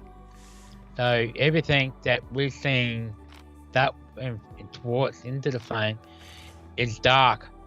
And then everything that's coming from the back of the frame towards is light. So it's, you know, in some situations it's a silhouette basically with the trees, but that atmosphere and the light gradient at the top, and then you've got a bit of a gradient down the bottom here, and it's another way that your eye is being led into the highlights, darker scene in the foreground, and then obviously the leading line of the fence going into abyss till it's just completely disappeared. Yeah, exactly. I mean, this going over the hill wants me to be there and sort of like Yeah, travel and walk over that hill and just see what's behind there and what sort of range is behind that. And it's, yeah, it just creates interest. mm, But yeah, that's about the only, yeah, again, that was the sign. I don't really want to know that there is a road. I yeah, don't really, to me, that is something that I don't want to discover. It's a bit like the old Western movies, when they used to make Western movies, they used to just they used to have problems with power lines, etc. When they were making the movie, they had to just film where there's no power lines, and yeah, nowadays everything just gets edited out. yeah. But yeah, power line sort of is a bit off-putting in a Western. Mm. But yeah, it just gives you an idea of yeah, what I was talking about, because now it's there, your eye will always go to it now. Yeah. So sorry, Michelle, you will always see it now. But yeah, so yeah, have a think about that, Michelle, and yeah, because obviously that it's something you want to get printed. Is that correct? Your mother or someone who wanted? Yeah, her mother was actually asking for a Okay. print of it. Yep. Which is really nice of her, because Mm. it's Yeah. job well done. Last the other week when I went up to Montville, and that all the way from my place to Montville.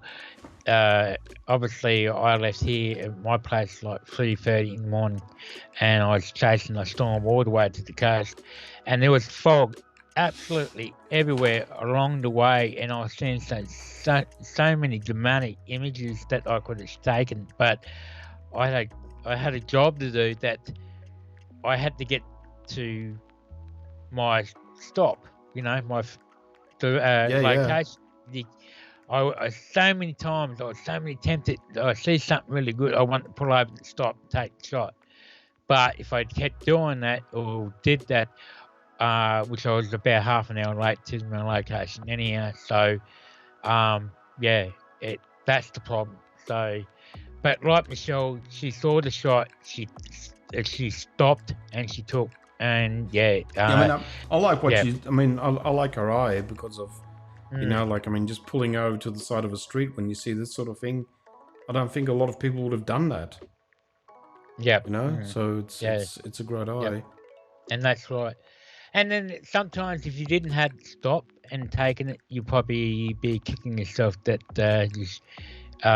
you missed it. And so, yeah. So, yeah, I mean, and having shot that, it just shows that someone wanted a print, and it just goes to show, yeah, well, it does pay off to stop something and then take the shot. Yeah. And Sharon said that you captured it beautifully, Michelle, and Michelle also said that her mum would like to have it for Christmas. Yep. Thanks for your first image that you're giving us to yeah, well done. review. See, it well didn't done, hurt Michelle. much, did it, Michelle? Yeah. No, but we're here to we're not a critique as such. We're just sort of we're learning as we're going along as well, because I mean, every time I look at someone's picture, I'm learning a little bit more. Yeah. I don't know. Am I seeing rotation in this just as well?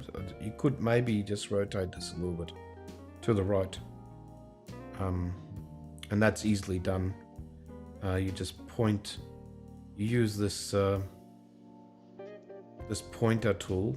It's sort of like it. You set a point, and then you go along a line of the curvature of the actual building, and then it turns it automatically for you and straightens it out, and the tree is now striped. But I just don't know if you're going to be losing too much in the crop.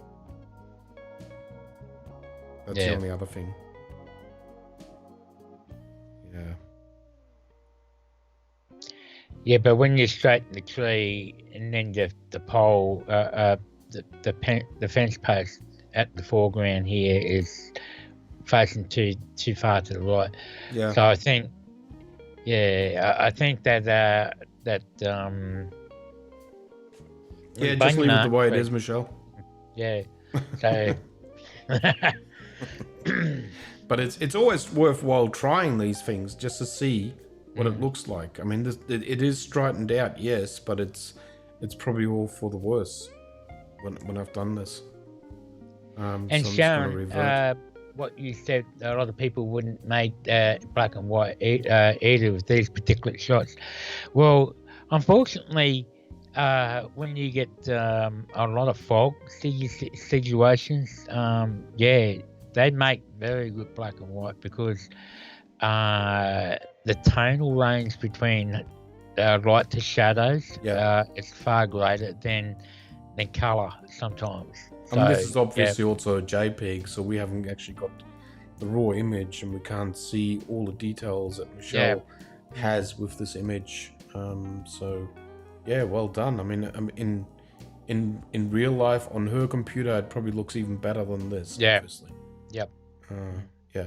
So as Sharon said, critique is not criticism. So I love black and white too, but I haven't had the chance to shoot much in black and white. I think last time we were talking about black and white people to people is that if you want to shoot black and white, try shooting black and white in your camera and just put it on a creative style black and white. That way you get to see the image straight in camera, what it's going to look like black and white, and then rather shoot in color. It just gives you a better idea. Will it turn out good in black and white? You see it straight up before you go to do the editing. So yeah, that's one way to do it. Yeah. I mean, yeah, well done. And I can see Michelle always improving. I mean, all our other photographers that come into the live show are actually improving constantly. The more they post pictures for us to review, the more they're learning as well. I've been watching Michelle, and since she ever got that 20mm 1.8, she's been doing a lot of fantastic shots. So she got the other one as well, the other zoom, the something to 105. Yeah, was it what? 24 105. 24 to 105 f4, which is an excellent lens as well, and she gets some really great shots out of it. But again, it's if an artist grabs the right brush, it benefits them. Yeah. So as Sean said, artists see black and white all the time. Think about it. Tone and contrast is everything, and that's true. Too. Yeah. So I'm just having a look and just seeing what else we've got here. Okay, we got 2 hours. We're up to 2 hours now. Okay, we've never gone under 2 hours, mate. So I know. How much time we got left? We've still got Rissa's shots, Brett. Oh, okay. And we've got... hang on. I'll just jump Rissa's shots, and I'll have a look at this image. Because Riss has been hanging out there to actually see what we're going to say. So leave her dangling a little bit.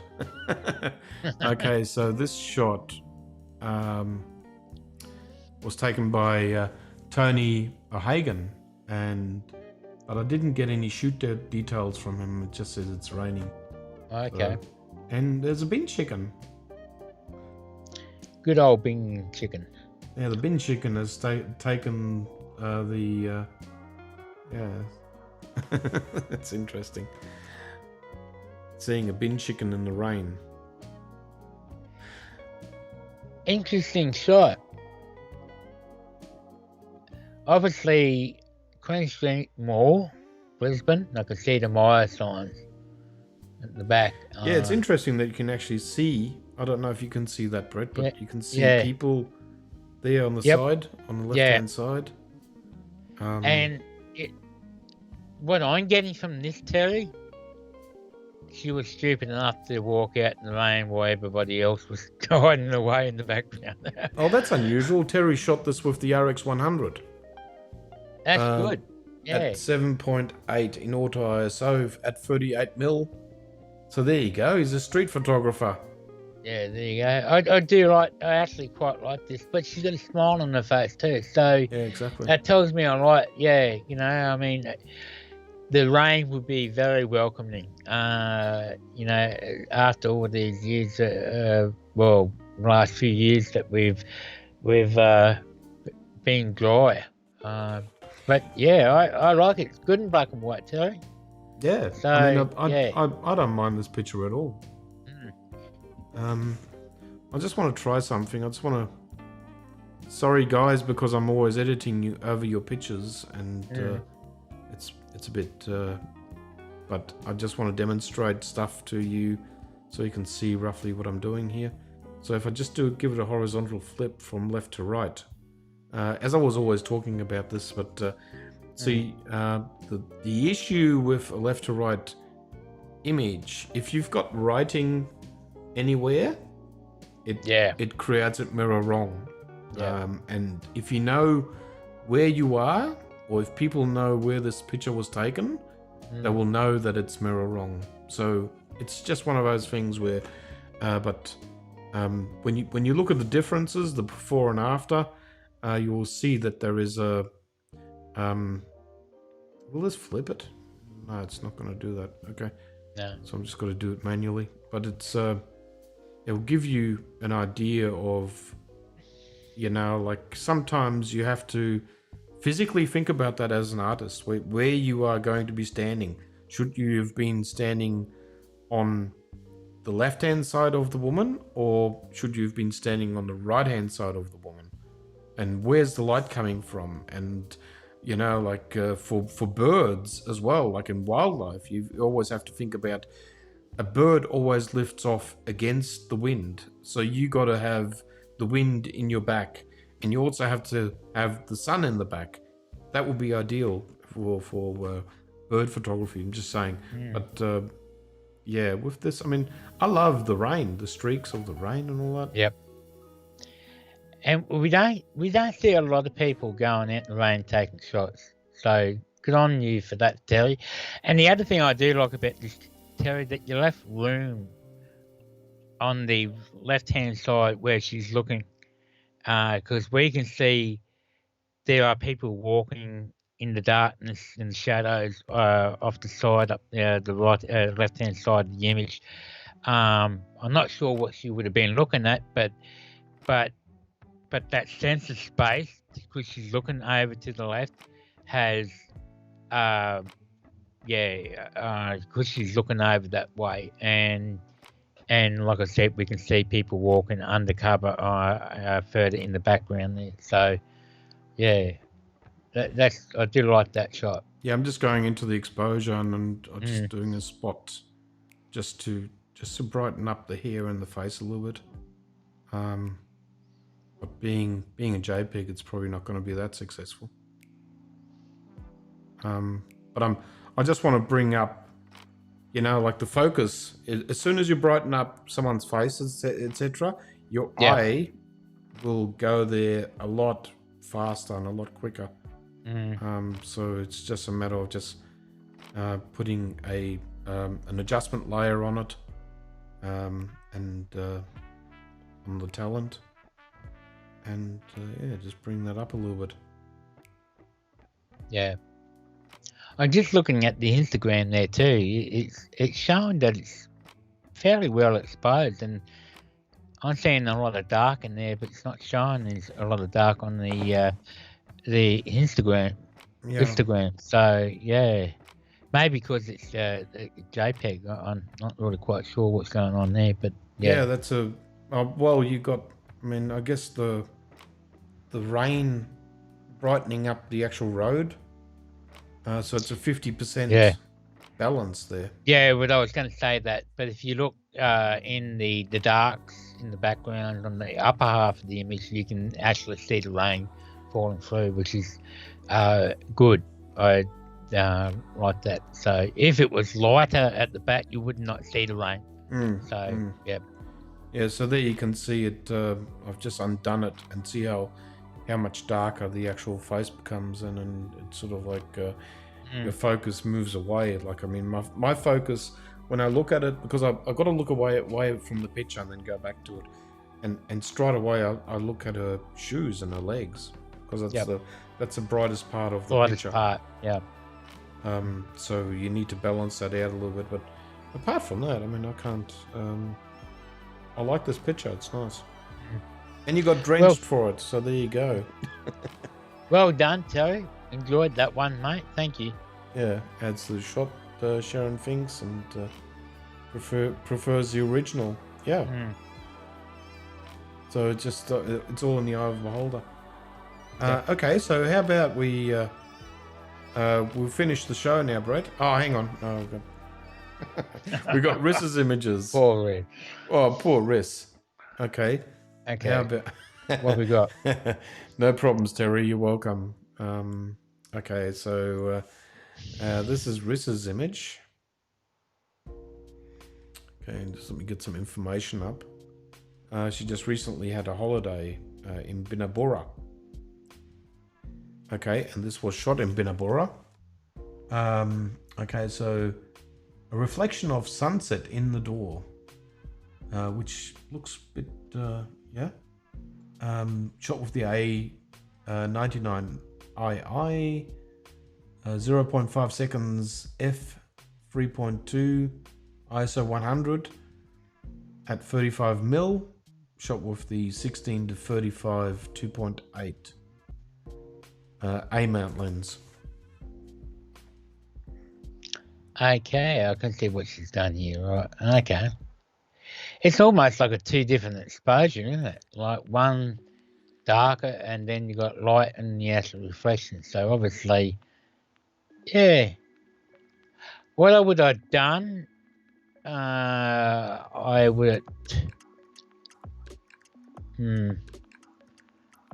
too much black, everything's in the lower part. If you open the exposure a bit more, by chance that you look like you did exposure for the lightest part, which is the color and the open sky.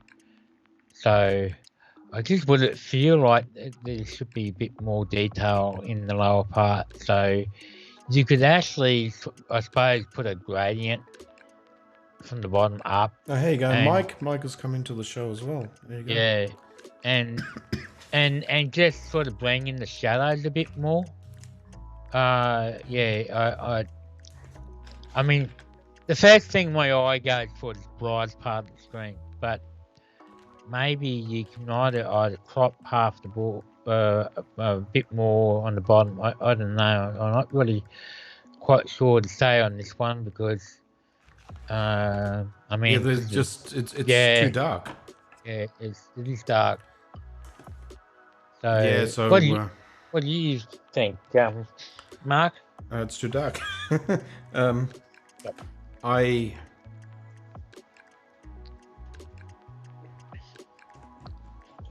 Yeah, because I'm not really a landscape photographer, and because I don't have the original image, and because this image is too dark, it's very hard for me to say anything.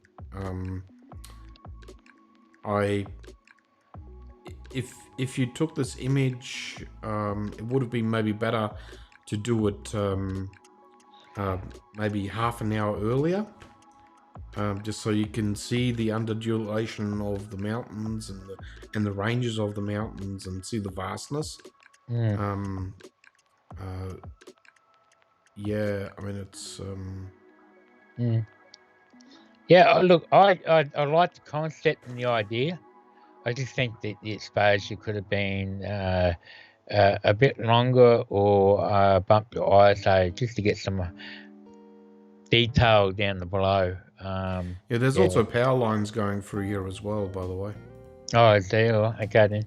Yeah, I mean you can't see it with your bare straight away, but if you, I'm just doing a bit of zooming in, Brett, so you can see it there. Oh, okay. And just to give you an idea, yeah. I mean, sometimes you sort of get taken away when you take images or you're away and it looks beautiful, with the eye, and you want to capture Yeah. that, and it doesn't. Sometimes it doesn't transfer to photography really well. Yeah, a bit brighter. Maybe a different time of day. Yes. Yes, Sharon. You're pretty much right. Look, our eyes can see more. What I wouldn't say can't see. Would see more with the camera, depending on what lens that you got on. But the camera can pick up more things than we could actually see, and in data terms and that. But our experience, what we see by our naked eye, is what we actually see at the time, and trying to purvey that on film, on digital camera. Yeah, because it's a different thing. Yeah, Sharon just asked, is why is there a difference between what we see and what we? Because you only capture one frame. Yeah, Sharon, and with our eyes, we're constantly seeing. So our eyes are a bit like a movie, like constantly moving around, and you're seeing everything. I mean, you saw the sunset and everything. You want to capture that, but sometimes it just doesn't translate really well with photography. No. So you need to come up with an idea, with a concept, and you got to create the drama. Like the one shot has to tell a lot. It has to be, you got to pack a lot into a picture for it to be epic. Yeah. There you go, Michelle. I had to say epic. Yeah. But there's been times Mark and I have spoken about that. There's 3 different images that we would categorize our images on a day's shooting. We'll go from like Canon shots, then we go to feature shots, and then we go hero shots. Yeah. And I mean, a lot of the times when you go out, think about having a photography buddy that goes with you, if you can find someone, because most of the times they can give you an idea. I mean, you can turn around and say, well, what do you think about this picture? And then maybe if they turn around and say, well, if you move another 10 meters down that way, you'll get a better angle and it's going to look more better epic. And so try that. And that might be something that you didn't think about at the time. And that can be the difference between an amazing picture and just a normal, standard, good old picture. You know, so having someone with you is a really good idea. But Lauren said, anyone want to come be my buddy? We're all your buddy, Lauren. It's just that you're too far away. Got to come back here. Bill? Yeah, good old Bill hasn't been around for a bit. Yeah. Maybe he watches these shows afterwards, or might have to contact him. Yeah. But anyhow, look, thanks for everybody that sent their images in for artistic review. Oh, there's one more picture, Brett. Should I just bring that up? Okay. Well, God, we're pushing time now, mate. I know, right? I'll just bring it up because it's another one of Riss's. There you go.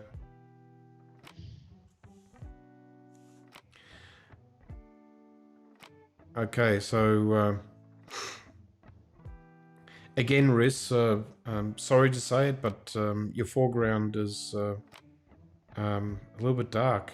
I'm not sure if that's your editing or is that how the images actually look like. I'm not 100% sure.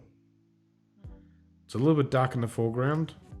I understand you want to get the stars in and the sky, etc. But that's always a problem if you're in the country, and you want to get these kind of shots. You got to set yourself up and really long exposure, like 20 seconds, 30 seconds, or even longer to get it all in. Yeah. Then you'll get star streaks, but you'll get to a point where you'll get star streaks. Yeah. What do you think, Brett? I like in the stars and that, and then again, there is no particular star like the Milky Way or anything, because obviously it wasn't there. I do see foreground of the tree and all that, and obviously there's houses and all that in the distance, and light pollution of the city, whatever that might be, the Gold Coast, I'd say. Yep. So yeah, the only thing is when you're doing astro travel, not astral travel, astro shots. Astro travel. Sci-fi.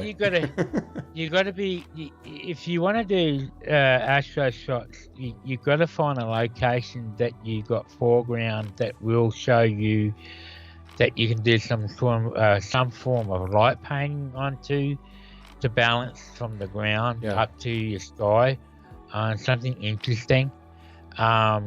Here, I do see like a branch, of the tree and that, but then it just got nothingness behind it, and then suddenly, then you got stars. You need foreground interest. Yeah, but then you got stars, but you don't have something that's like a galaxy, or you just got stars. That we're not really looking at anything. One thing I do like about it though is that you got clouds, and usually in astro photography, a lot of people don't like the clouds. They want to just see all blue sky, and because they obviously either shooting the Milky Way or whatever like that. So actually, this sort of work, you need to plan out a scene that you liked, and it looked good if there was a clear night, and then you got some sort of foreground to balance that whole thing out between each other. So I hope that makes sense. Landscape photography and astrophotography is not really my field, Brett. So so I don't really do it much. But I try. I must say I try, but I'm not that good at it.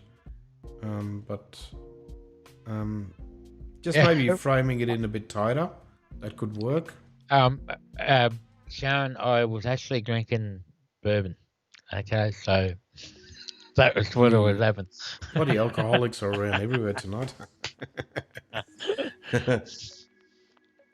Yeah, I mean, see, the biggest problem with contrast, like what Lauren was saying, lowering the contrast. If you lower the contrast, it will also give you more darkness again. And I'll just show you what it looks like if I do that. You'll just sort of see just it takes out light. Yeah, contrast will give you more definition, etc., but it will make the picture darker. Let me slide it right over so you see what happens. See, it just darkened it a lot more, and it will not work with this image contrast. I don't know, how would you fix this up, right? Maybe just brighten up the shadows. Yeah, well, I think you'll find the image is too dark to lift the shadows up. Yeah, you would have to. Be very hard to rescue it. You would have to get your grad and go up from the bottom, and then use your exposure and try and bring up more. But because I don't know, it looks about probably 4 stops underexposed maybe, and you might end up, I've got a slider that's long enough. But yes, it just brightens up the foreground tree. Just remember this though, I mean, you're trying, and so don't feel that it's a failure or anything. You obviously took something that you saw that was that you liked and so forth. But so you gotta, and look, we've always said, if you don't make mistakes, you're never gonna learn. You won't move forward. So don't take things photography is a failures when you do come to problems that you didn't quite nail it or whatever, because the more you, I suppose I have to say it, but the more you fail at something, you learn from it, and then when you learn from it, But see, you should keep all your pictures, even your bad ones, because there will come a time when technology will be that good and software will be that good. It will actually be able to fix this up. You will be able to bring AI. all the dark back. You know, AI will become that good. So don't throw out images because you can't do better adjustments. I mean, if the picture is good, but it needs a bit more, store it away for a better editing program in the future. And having said that too about AI, what I'm really worried about AI is things are going to get so easy with these editing programs. It's going to make a lot of people lazy. So while everybody's got the chance before AI editing really comes in and takes over everything, it's really good to know how to edit a raw photo and edit it yourself, not let AI technology think for you. If you can really edit a photo and bring it out the way you want it to or how it should be, you would nail it quite easy. And then you could use AI feature down the feature, like if you're doing weddings and stuff like that, and you want to cut down your editing time, well, AI would be good for that. But for landscape, you don't really want AI to be doing that. You want to be, if you're a landscaper with an artistic appeal about it, of your work and that, you want to be able to do what you want to do, not what a computer thinks. So that's just my opinion. Well, just quickly to give people an idea of the amount of images that we take before we find a picture that actually works. Maybe I should just do that quickly, Brett. And what do you think? Yeah. Because a lot of people think, maybe a lot of people in the group think that we just take one picture and we are so good at it, we are epic, you know. And it doesn't work that way, guys. We take a lot of pictures. We do a lot of throwing away, and we try again and do it all over. But I'll just give you an idea of what this this little okay, so I'll just give you an idea of the images that we go through before we sort of stop doing what we're doing. For instance, there was this I'll give you this instance. There was a crow in the tree. Of all the birds, there was a crow in the tree, right? And I started taking shots and more shots. You know, like trying to work out how am I going to do this, and even zoomed out, changed angles, as you can see here, of this crow. All these images are sharp. I'm just going through them fairly fast, so the actual the editing program is not keeping up with the focusing. Yeah. But there you go. It's just sharpened up now. But in the end, you know, like you come to I didn't, because this has been cropped into somewhere around more than 50% on an A9.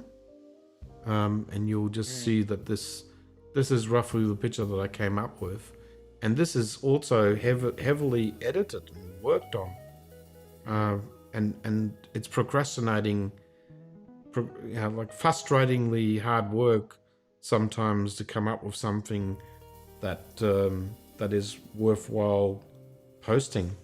And as you can see here, after something like, I don't know, 20 pictures, you come up with this, and you'll see the sliders in the editing program. They're all over the place. And basically, this is already telling me that this image is just not working, should I say. And when you see the work that I've done, I'll just run the slider over it and split it. But you'll see there's a lot of, it's got to wait for it to start working. But even the eye, when you see the blue eye on this Raven, you will see that it's so this is the before picture, and this is the after picture. So it just gives you an idea that we're not perfect, you know. Like, I mean, guys, you know, don't think that because we do artistic reviews and we're telling you what to do and what is wrong with the picture.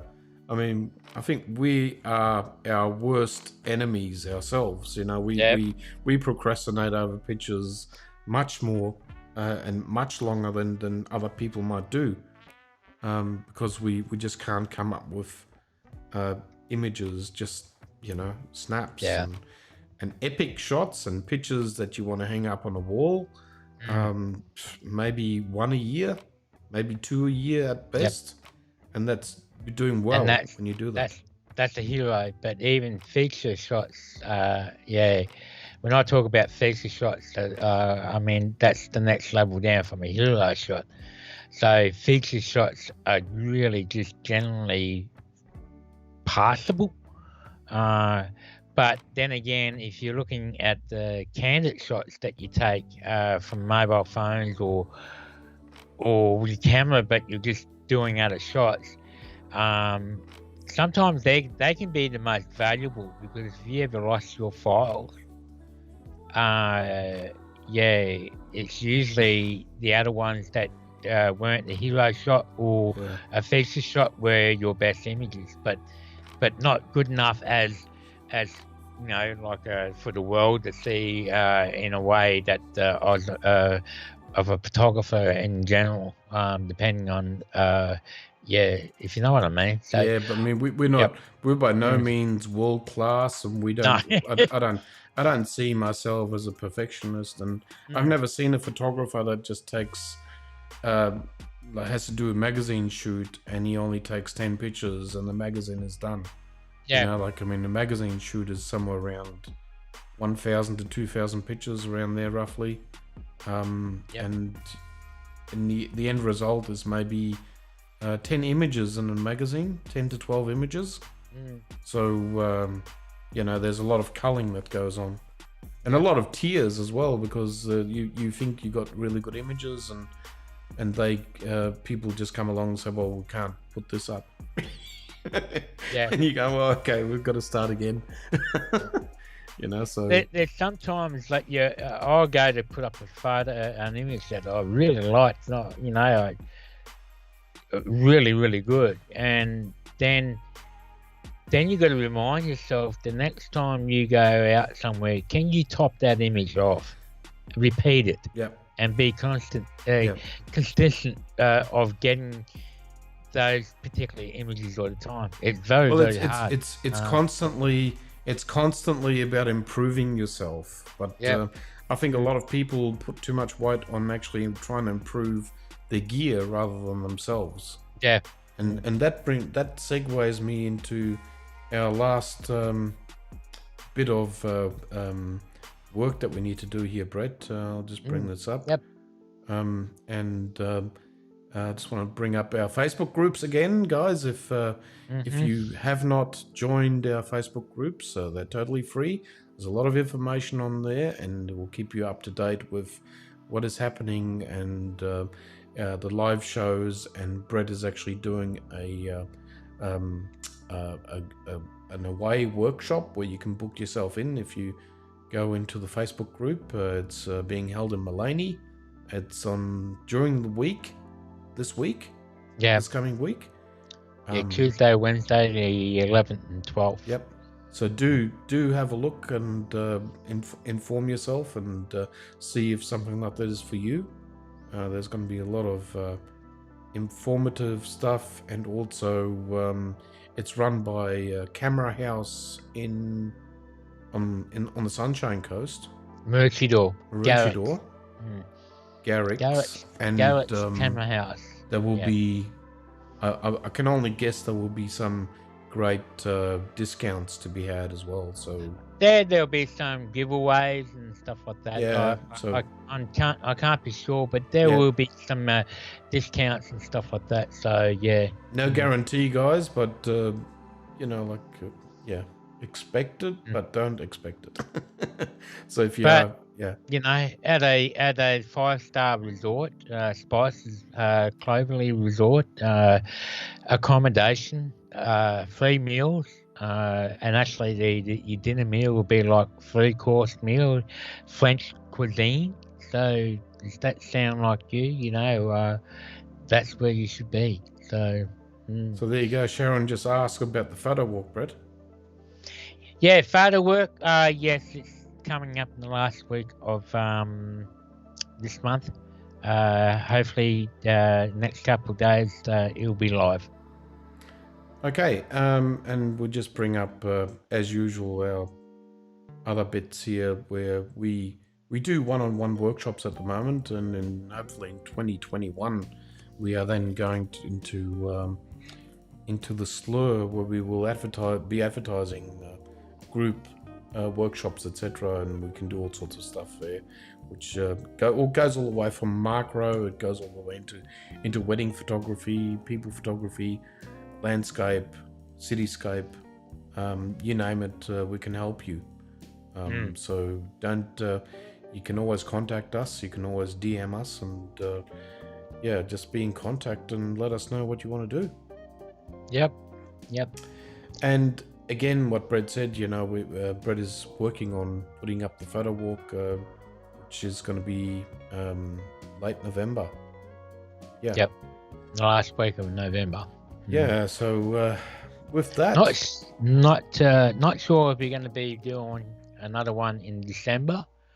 I'm assuming that a lot of people are going to be away in the December because Christmas is coming up.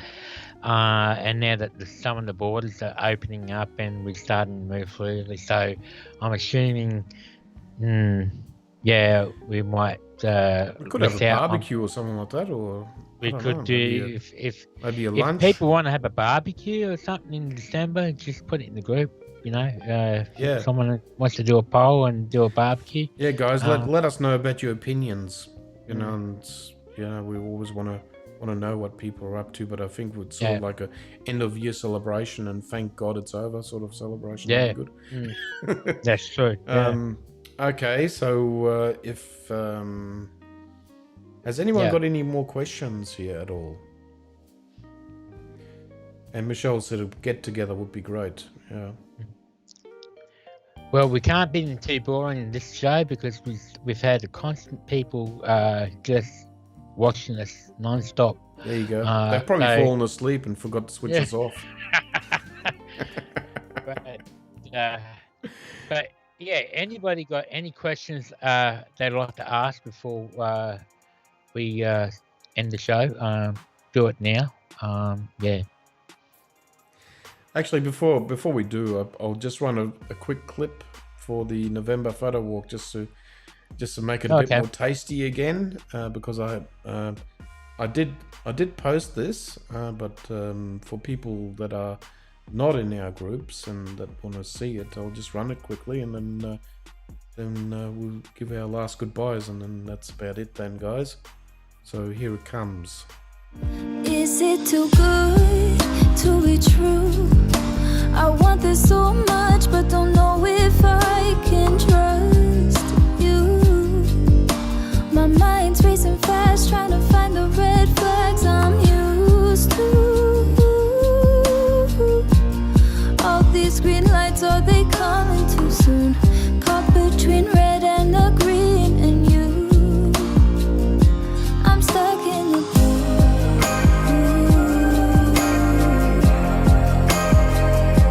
Stuck in the blue.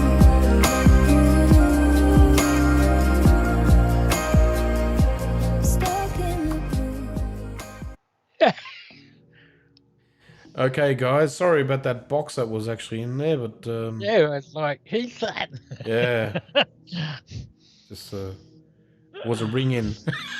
You're like, ghost. Okay, guys. So it's from me, and it's from you. Yep. Nice goodbye, and we'll see you Thank again. you all coming. And but in 2 weeks' time, that might be around the time when there is a photo walk. yeah. So we might have to work on the timing.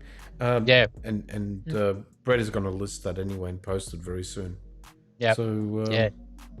bye, guys, and it's been a pleasure once more to actually have everyone on board. And thank you, Brett, for being on board and being here.